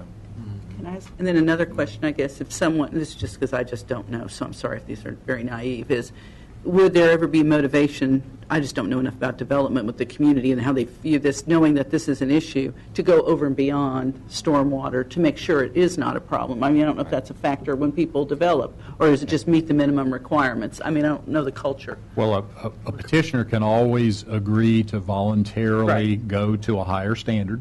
This is a special use district rezoning. Right. So that could include conditions that the petitioner volunteers to say, I'm going to go to a higher standard. Yeah.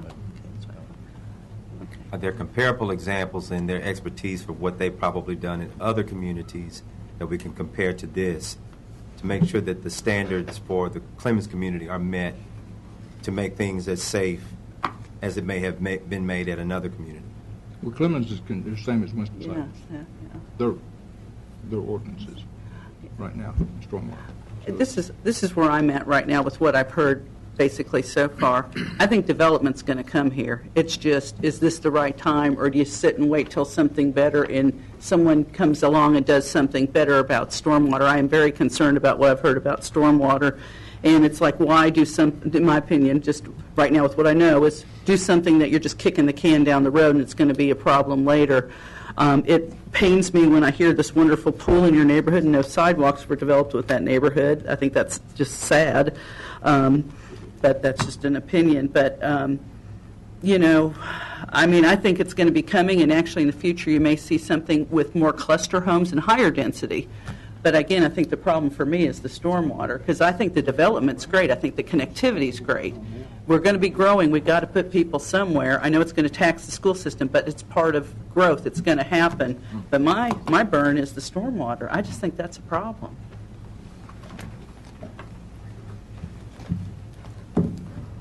Yeah, anyone else? I think another comment that was made that keeps was first made. A couple people alluded to the lack of infrastructure for the amount of development that's going on in that area. That kind of sticks with me over and above the stormwater thing as well, because I think that's a chronic problem throughout our area. We talk constantly about growth, and I think the planning staff certainly has worked on this, but I don't see any dedication from our public officials to our elected officials to start improving our infrastructure to handle this growth. And I have a hesitance to keep piling things in areas where the traffic is too heavy already. So I think there's a lot of couple, three issues against it where we stand right now. As I recall, traffic well within acceptable levels of service. Is that not correct? That's correct. That's correct. Also, I did speak with Megan Ledbetter, the planning director for Clemens, and in regard to Glen Gariff, or Glen Gariff, the main entrance into Waterford, and the traffic volume and the speed is on there. They did a traffic calming study a couple of years ago, and from a budgetary standpoint, their recommendation was to provide bike lanes, striped bike lanes on either side, which gives that psychological necking down of the travel lane, which reduces speed. And she said that the neighborhood did not want that at that time, but she may present that to the neighborhood in the future. We don't have Peace Haven on here, but Lassiter is at 1,400 cars a day, and capacity is almost 14,000. So Right. It's only 10% of capacity. And Peace Haven is about 1,800 at that area with a capacity also. A two-lane road, a capacity of 13,800. That's at level D service, but that's the capacity. And it's at 1,800. It's at 1,800 now. I think 21 feet of asphalt. And it's 2011. Excuse me, folks. And again, we'd be glad as this goes forward to the county commissioners to have further conversation with NCDOT, but we're going off of the information in terms of traffic counts and what the typical capacity of roads in that condition is for that. And I do think that probably the bigger problem happens when traffic is getting closer to Louisville Clemens Road, because you got a lot of accumulating traffic there and getting through that intersection. And I understand that there's backups there, and that's going to continue until there's some improvements, at least in that area. So. Well, there's been development since 2011 on that road, East Haven, and that's not taking into consideration those numbers. There's 2 new neighborhoods. Well, maybe I'm missing something here, but I got a question about the lots that could be built. I mean, right now, the way it's zoned or whatever, they could go put 80 homes on this piece of property, right? No, I think actually, it's RS40 now. It's RS40, so 32 lots is what they could. 32 lots. Yes. So they 32 They lots. initially proposed 80 lots, but it's 32 lots now is what they could put under RS40 zoning. And that's consistent with both Legacy and the Clemens, what's it called, the Clemens Common Plan or Compass? Well, within. And all they have to do is prepare a site plan for that. Yeah. Right. Right. So it'd be 40,000 square foot lots. Right. That's correct. And, of course, the proposal is 15,000 square foot lots. So what they're doing, they're compacting it more together and giving more open space, it looks like to me, to work with this stormwater. Am I, help me here, team, I mean, am I thinking right about that? Well, this is a standard subdivision, so it's not a PRD with clustered homes and open space. Yeah, but they're going for a higher density zoning classification, going from RS40 to RS15. I think what they are doing is they're reserving those places for the stormwater ponds, but it's not. Right, there's no park as there was in the previous development, no 15% common open space. This is a standard conventional subdivision. All the lots are at least 15,000 square feet. The previous development had some 7,800 square foot lots to get that 80 lot yield, but this is a conventional subdivision. With 20 Meeting 15,000 square foot lots. No, I'm talking about the streets. They were talking about the width of the streets. Yeah, the streets would be 22 feet of blacktop here, 27 foot back to back. Whereas what's proposed would be, what, on 15,000 square foot lots?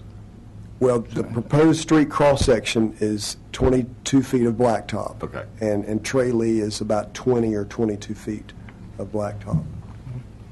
Does that answer your question? Yes. Okay. Thank I you. mean, currently, as is right now, they could build 32 homes. They would have to do the connectivity and all the things, comply with the ordinance, and they're asking to do 53 homes. That's the difference, 21 more homes. And in either case, we don't have any stormwater that's what I'm gonna controls say. Right. because it's in the county. Right. That's the bigger issue, I think. Well, If you're reopening the public hearing, whoever is speaking needs to come up to the yeah, podium. well, do not plan to reopen the public hearing, but I'll entertain your questions, sir, if you want to come up and give us your name and address. I wasn't prepared to speak, but I wasn't going to get involved.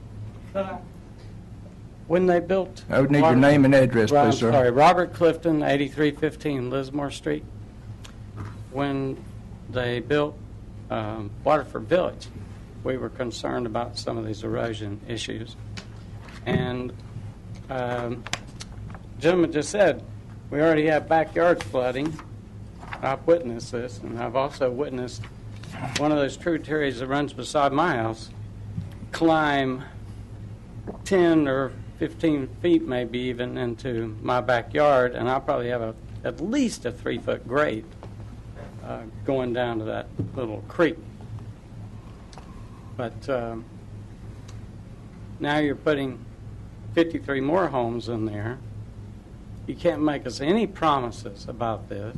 I can't see less water. So, who do we sue when our backyard's flooded? Who ends up holding the line here? You can't make us any promises. That we already see that the Waterford thing didn't work out too well. I mean, nobody wants a pond in their backyard. Thank you, sir. This can't get better. It can't make it better. I can't comment on how much worse, but it cannot get better. So who's going to guarantee these people that are already having flooding issues that suddenly it's filling their basement? I just think you really take a good look at it. Okay. And I did not come to speak, so I'm not really prepared. Okay. Thanks, sir. Can I speak to the HOA comment that they, since we're... No, we've closed the public hearing, sir. Comment made the HOA. But if a board member asks, does a board member have a question about the HOA? I have a different question. No, a different question. Okay. My understanding is it's currently zoned as RS40, so development could happen today. 32 home, right? Right. With no public hearing or anything. It's just happens today. So subdivision approval by the planning board. Okay. So what we have before us is the proposed change to RS15. But we don't necessarily believe, or do we think, that the stormwater potential is greater because of the change? Or we have no idea, do we? No, there will, with more development, there will be more impervious surface, and there will be more stormwater discharge. But we don't really know how much more, right? Well, I think people may be opposed to any development because anything will be more stormwater potential than it is today. That would have to be engineered out, but presumably you put in more homes and more impervious surface, that would have more runoff than less homes and less impervious surface. Unless you do 32 larger homes and more impervious surface. I mean, you can still have the 24% impervious on 32 homes. You could. You could. I mean, it's... Well, you're developing the whole tract, basically. If you build 40,000 square foot, a home on a 40,000 square foot lot, you're going to finish grade and whatever. Maybe bigger homes, I don't know about that. But whereas if you got the smaller lots, it probably smaller homes and be more compact. And it looks like to me you'd have more. You're going to definitely have more open space because you can put 53, and I can't figure that in my head. 53 times 15,000, and how many acres? How many acres is that? Somebody got a calculator? The whole subject. But it just seems like to me that you're going to have more room to control stuff. To control stormwater. You're going to have more room to work with. Whereas if you build 40,000 square foot lots, you're going to use the whole acreage, the whole tract, and you're not going to have as much room to work with because, if you think about the development sitting here, or it's going to be spread out like this. That's just what I keep thinking is Now I got the question about stormwater too, as far as especially with the pond that he keeps talking about with all this built up or whatever. Right. But I'm not sure, Paul. We as a board, do we need to look at a dam and know how it's built and know if it's going to hold that water? Well, that's Diener, right? That's Diener's job, but do we need to consider? I don't know. Well, and you have another issue. This case has been continued twice already, so this is your last opportunity to act on it. You can either recommend approval or denial, but you can't hold it for another month while we get more answers from Diener. Now, we can certainly do that between the time that you finish it and it goes to the county commissioners, but you don't have the option of continuing for another month to get those answers yourself. Right, and that wasn't what I was alluding to. What I'm talking about is, there's certain things as a planning board that we need to look at or whatever. We got into this with some of these towers, if y'all remember. And so as far as looking at the way a dam is built by Diener and all this, is this something? We don't need to go this far with this thing, do we? Mm-hmm. We're looking at whether it should be zoned or not, basically, and what these citizens have come here to tell us today, and we gotta weigh what we feel like is the best route to go. And it just seems like to me, if you look at it, I know that everybody's here seems to be against this, but if you think about what I was saying, you're putting 32 homes on a whole big large piece of land. or you put 53 homes on a smaller piece of land and use the rest of it to work with that stormwater. Well, they're spreading it out pretty much over the whole thing, even the 53. It's not. It's spread out. So the site plan is not going to be a whole lot different. Yeah, than and 53. I think too, does their market study support building 32 homes? You know, that's a big if. You know, I don't feel good about this. I think it's. I'm just discussing. You know, I mean, like I said, I I think development's going to happen. I think actually I'd like to see higher density, but I'd like someone to come in and say we're going to not only meet, we're going to exceed the stormwater standards, you know, and do that, and then I'd feel good about it. But I just don't feel good about this. Well said. So, What's with that, I got a question for Steve or the developer. What's just take a big, Steve? a big swag at it. What would it cost to increase stormwater controls to take you up to the Clemens or the city of Winston-Salem standard? You know, believe it or not, Mike and I both are pretty tight-lipped, but we deal with this weekly. I mean, he and I are back and forth in different places. There is a degree of detention in these water quality devices. I don't think any of us are prepared today to tell you that number. We haven't investigated that far. But the question that was raised earlier, it's bigger. It's more and it's bigger. You capture the water and hold it a little bit longer. The implications are grading, perhaps a little bit bigger structure, some pipe sizes and things change like that. Mike can certainly dispute this, but with the type of device we're proposing, a wet detention basin, there is some detention to around a 10-year storm at least. You know, how much larger to go, manage a 25-year, which is a Clemens or Winston-Salem standard. Appreciably, we just have to work through some engineering, frankly, and I mean, get literally to closer to a permittable design. Frankly. Can you get me to an order of magnitude, 10,000, 100,000, or a million?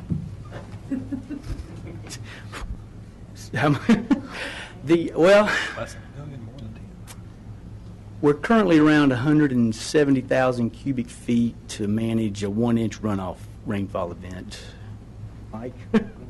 We're probably both a little reluctant to guess. That's certainly in the magnitude of a 10-year storm, I feel like. I certainly won't say it doubles to go to a 25-year storm. Is it 15, 20% larger, perhaps? If that's helps. I didn't get too specific. But, I figured it would double the cost, but you're saying it would be 15 to 20% more? The thing is, it's a volume exercise, and we're gaining volume. I don't have to double the volume. The first 5 or 6 feet of this thing meet my water quality. It's all the quantity happens on top, and that's where we start having to expand area and depth. So it wouldn't double, no, not in size, not in footprint, Because I think not in volume. If you can hang in there just for a second, I might have another question, but I think, we might, if we headed in that direction, maybe we even, well, we can't rework the site plan now. I mean, I'm talking about giving them some density bonus or something for going above and beyond, but we're too far along with this plan. I mean, they need an up or down with or without condition. That's where we are right now. So anyway, that's something to think about. We can add a condition if we want. You can recommend a condition. recommend a Ultimately, condition. it's up to the petitioner to decide whether they agree with Right, it. and then their choice is going to be they'll compare the cost of increased stormwater protection versus cutting back on lot numbers down to 32 and skipping this.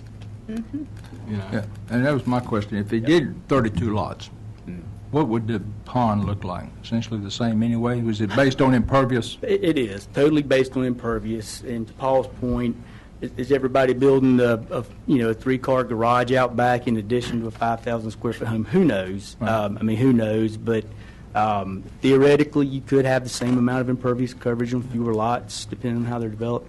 I would speculate we would design or plan for a comparable amount of impervious coverage. Perhaps. Well, but the land cost's not going to change, so you're going to have to put in bigger. The lot cost's going to go up, and the cost of the house is going to go up. So That's the economics behind the rest of it that we probably don't want to get into. But yes, it's the land cost is a fixed price, and it's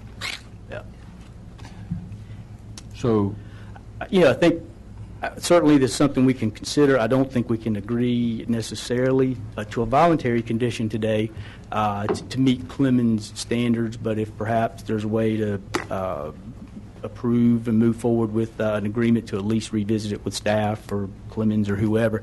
The other problem is we don't have anyone to step up and take responsibility for the review, the permitting, or the enforcement of inspections and maintenance. So that's got to be addressed somehow, because I don't think Mike wants to volunteer for that, but I don't know what his latitude is to permit and inspect, but that's going to be another issue, even in terms of enforcement, permitting, and plan review. So there's just not a mechanism in place to review the quantity piece of it. Oh, we got the mayor here. We probably get that worked out here. The mayor first. very well may do that. But, I mean, it's something we could move forward under consideration. It would be hard to commit, to agreeing to that standard, or to a standard. I don't even think we've gotten to a standard other than Clemens' standard yet. I know we've been here before on other issues in the city, and we probably had a good experience in trying to agree to conditions then, but I know we're out of time, but if there's some way to at least review it with staff in the interim time between now and commissioners, I think developer may be amenable to that. Let me summarize my thoughts, and I think it's probably most arrested. I'm fine with the plan, the 53 homes. I'm not comfortable with anything done less than Clemens standards. I think you're eventually going to be in Clemens, and I'm just not comfortable sending it forward, try to work something out in the next 30 days. And I don't like turning it down. I think it's a good plan for the area. There's going to be sewers going to be developed. If we don't do it now, it'll probably be developed with more than 53 homes. And once, someone will come in 2 or 3 or 4 years now when the sewers are and put those 80 homes or more in there, which is more in compliance with what Clemens wants anyway. So this is probably as good a plan as you'd put on this property. But I'm concerned from the water, what the folks are already dealing with. And we don't have the ability here to do that. So we either vote it up or down, or can we, or you got a suggestion as far as Paul? Get us out of the middle here.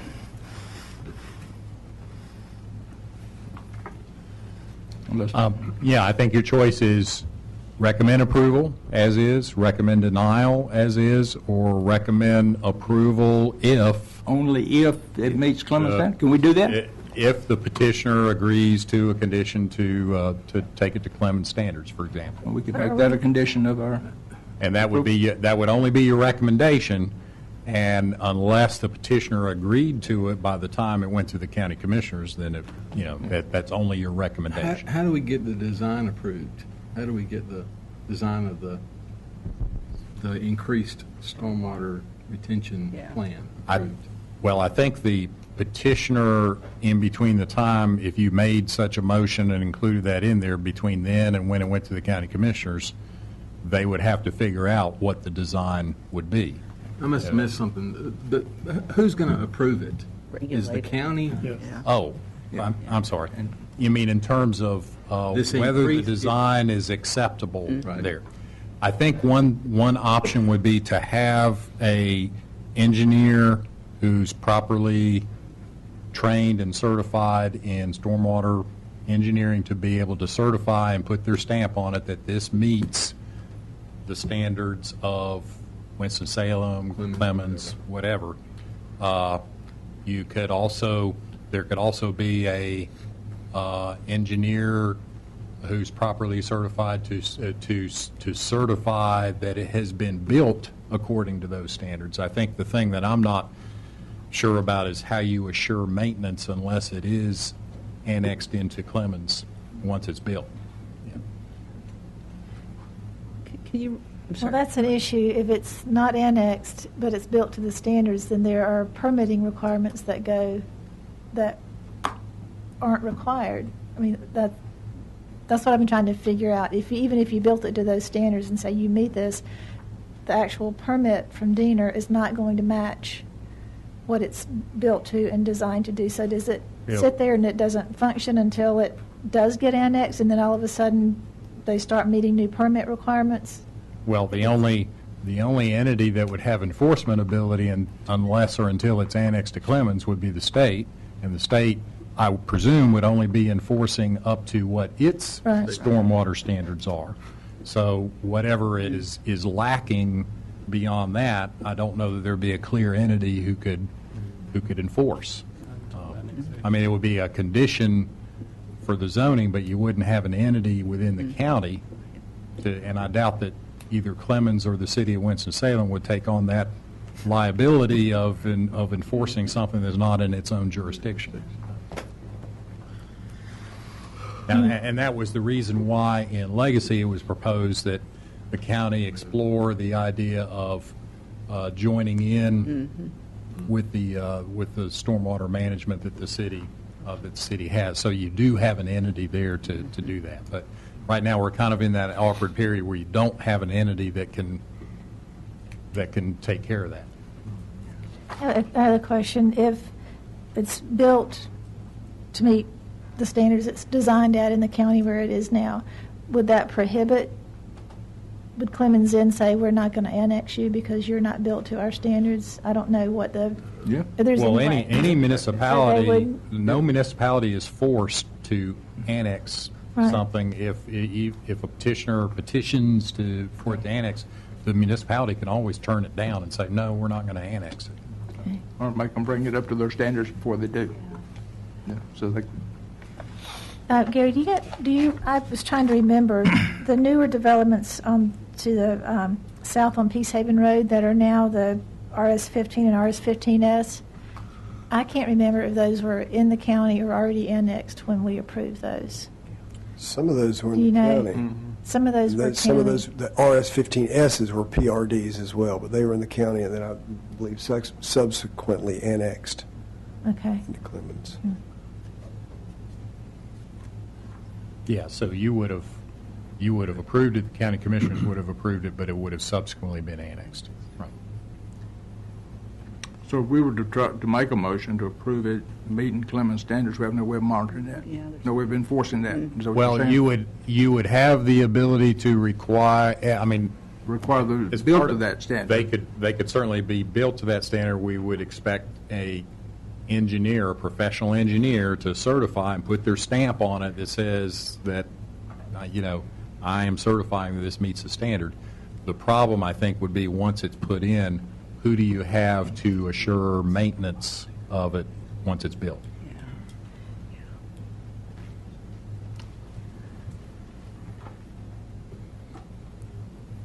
That's part of the problem now. There is a piece of city property you're talking about. The city of Winston owns a piece of property on the other side of the creek that this runs into. It's already eroded near one of your power boxes. So you aren't directly impacting the cost of Winston-Salem. You look just north of my lot. You ready to make a motion? I'm ready to make a motion. I recommend denial of this case. Second. Motion by Ms. Mitchell, second Mr. Lyon to deny. Discussion? I think these things are a good idea from a practical perspective. It's where we are at this point in time, and I'm having difficulty with trying to enforce something that's not really in the rules yet for that area. So I think it's a good idea for everyone involved to, if you know you're in an area to be annexed that has stricter standards, it will improve the conditions, which is why the new standards were put in, but we're not there yet. So my dilemma is, how do you deny something based on rules that don't really apply yet? So I'm kind of stuck at the moment. So I'd like to, if anybody else has some more comments. Still thinking. Can you bring in the safety issue? Not only the stormwater? We've closed the public hearing. You had an opportunity earlier. I'm sorry. Any other discussion? Board members? Well, I figured out my square footage or whatever, and I've still got 10 extra acres here. I mean, I did. Yeah. And, it looks like, it just seems like to me that it's a lot better to work with that. And like you say, what's on the table here or whatever, that's what we got to look at. And, I do have a problem with that pond that gentleman was talking about. But, that pond's going to, it's going to be there, but... Unfortunately, with conditions out there, it's probably going to be tough to get it developed until it is annexed, or to someone can monitor this. So what you're saying is that for it to be monitored, we just we can't really do anything about the monitoring at this point. So, like you say, we either deny. As long as it's in the county, or until such time as the county adopts stormwater management rules, which the county has not done. It's a problem. My thoughts about requiring the standards of Clemens and therefore Winston-Salem is that the monitoring thing is a challenge, you're right, but it does address the stormwater quantity, which is a big concern.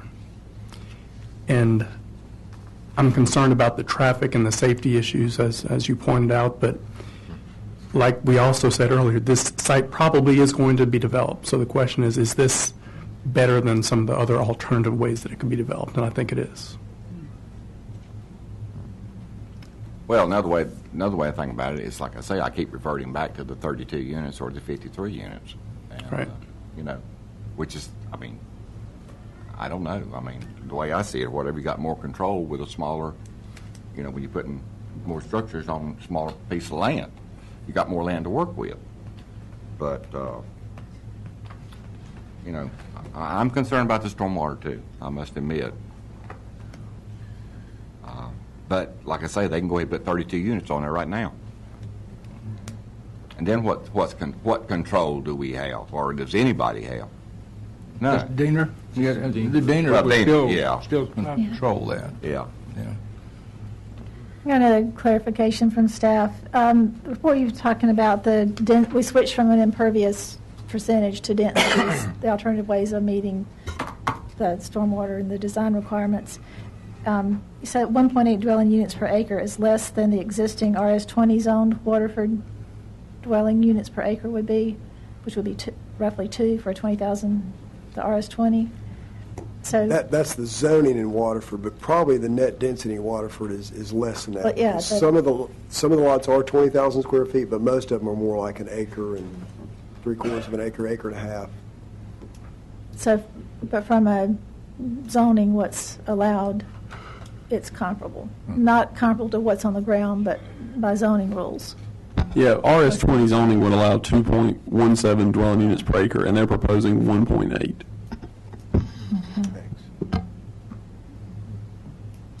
Which is not directly to the impervious surface, because you don't know driveway size of houses, all of that before it's built. You're not going to know that anyway until it's on the ground. Right. All right, help me again here, Paul.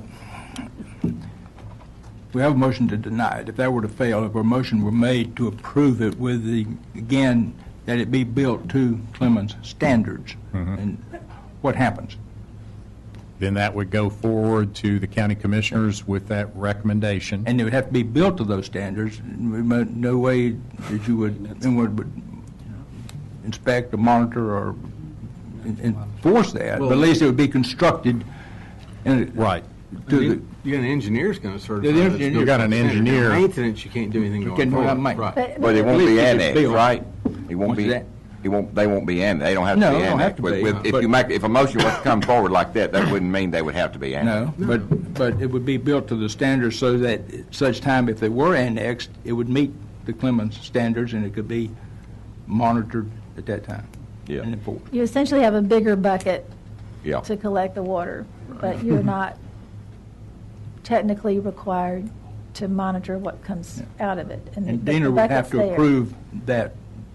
So until that plan. until it were annexed and until the other rules went into effect, it would just function as the original design for the retention of the stormwater, but not for the longer terms.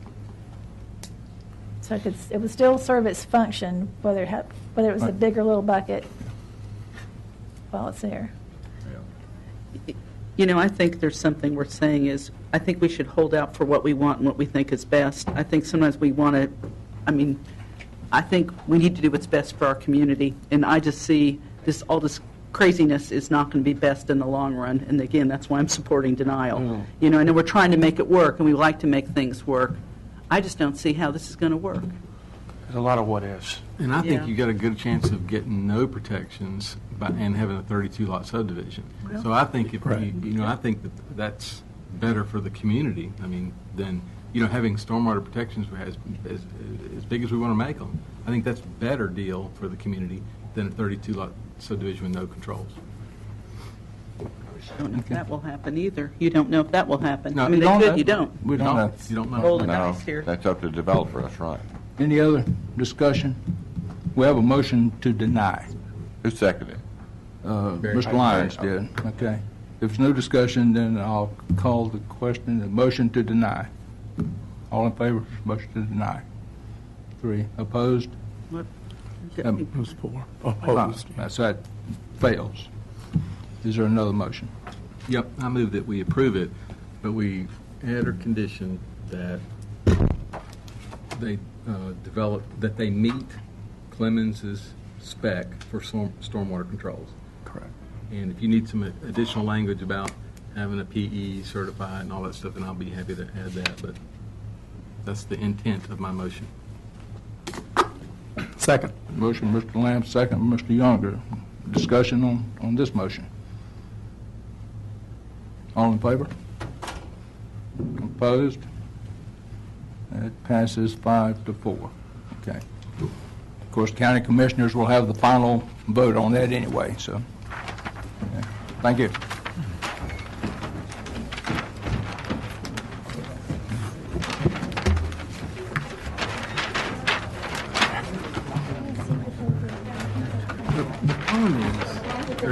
As you get, we only got a minute or two. vote for it here.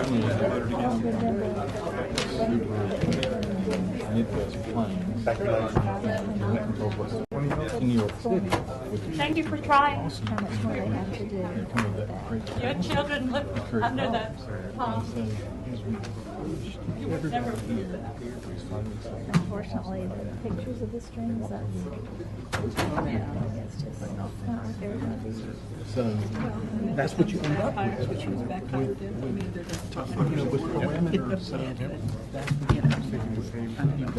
Okay, have committee reports. No TAT. Gary, Aaron, anything? Committee reports? No committee reports. Okay, how about staff report? Okay. I'll make this pretty brief. First thing is Winston-Salem has won another award. This is North Carolina chapter of the American Planning Association has bestowed on Winston-Salem the title of having one of the state's great main streets. And in this case, it's not Main Street, it's 4th Street. So that award was announced last week in Raleigh at the General Assembly during Town Hall Day. And you can see that there are several other, from the handout there are several other small towns that have gotten awards for either great main streets or great public places or all that. But that award is going to be presented in August here locally in Winston-Salem, probably at an event on 4th Street. But I just wanted to let you know that all the effort and planning and work to create everything that's gone into 4th Street has been recognized on a statewide level. Cool. That's cool. Congratulations. Second thing I want to mention is one of our long-serving staff members is going to be retiring July 1st. Leanne Pegram, one of our historic preservation planners, is going to be retiring after 28 years. So we'll be looking to fill her position.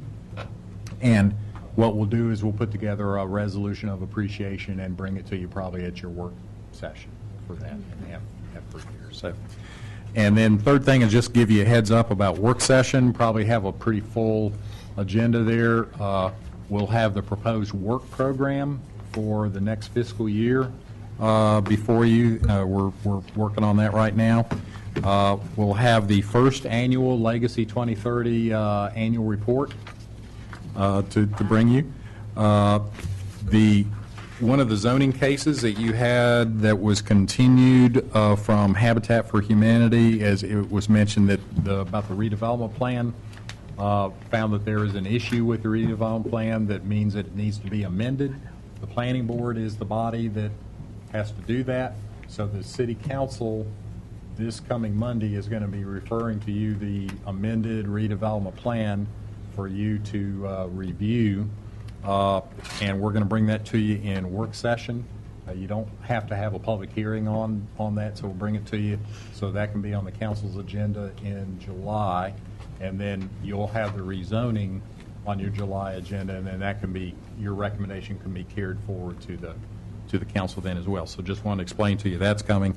We have a couple of text amendments, I believe the one for signs and schools, as well as an amendment that will deal with the procedure for the planning board's involvement in special use permit cases handled by the elected body, to make things less awkward for you all right now, since you have to do those findings or whatever. We're talking about making that more of a planning board review of the site plan rather than a public hearing with findings there, and we'll let the elected body do that part there. And then finally, we had on our work program, we had to do a report on public art, so we'll be bringing that to you. So we got a pretty full agenda there for your work session there. But that's it for staff report. Unless, Chris, you got anything? Okay. Any board members, anything? Yes. Well, I do have one thing. You've probably seen her at meetings before, but Donna Guffey, she's another one of our zoning plans examiners. Desmond and her will be trading off, coming back and forth, even though Desmond's actually standing over there in the corner right now and has been for the whole meeting. Just wanted to make sure I formally introduced you. We wanted to give Desmond that zoning case that y'all just dealt with. Yeah. He was busy at the time. All right. Come on over, Desmond. You can come to the party. I just want to again reiterate what Arnold said, and yay, staff on Legacy. We know it's all real big members, so thank you for all your hard work. You guys did so much, so thank you. Anything else? Mr. Mulligan? All right. Everybody have a happy July the 4th, and motion to adjourn. Second? Second. All in favor? We're adjourned.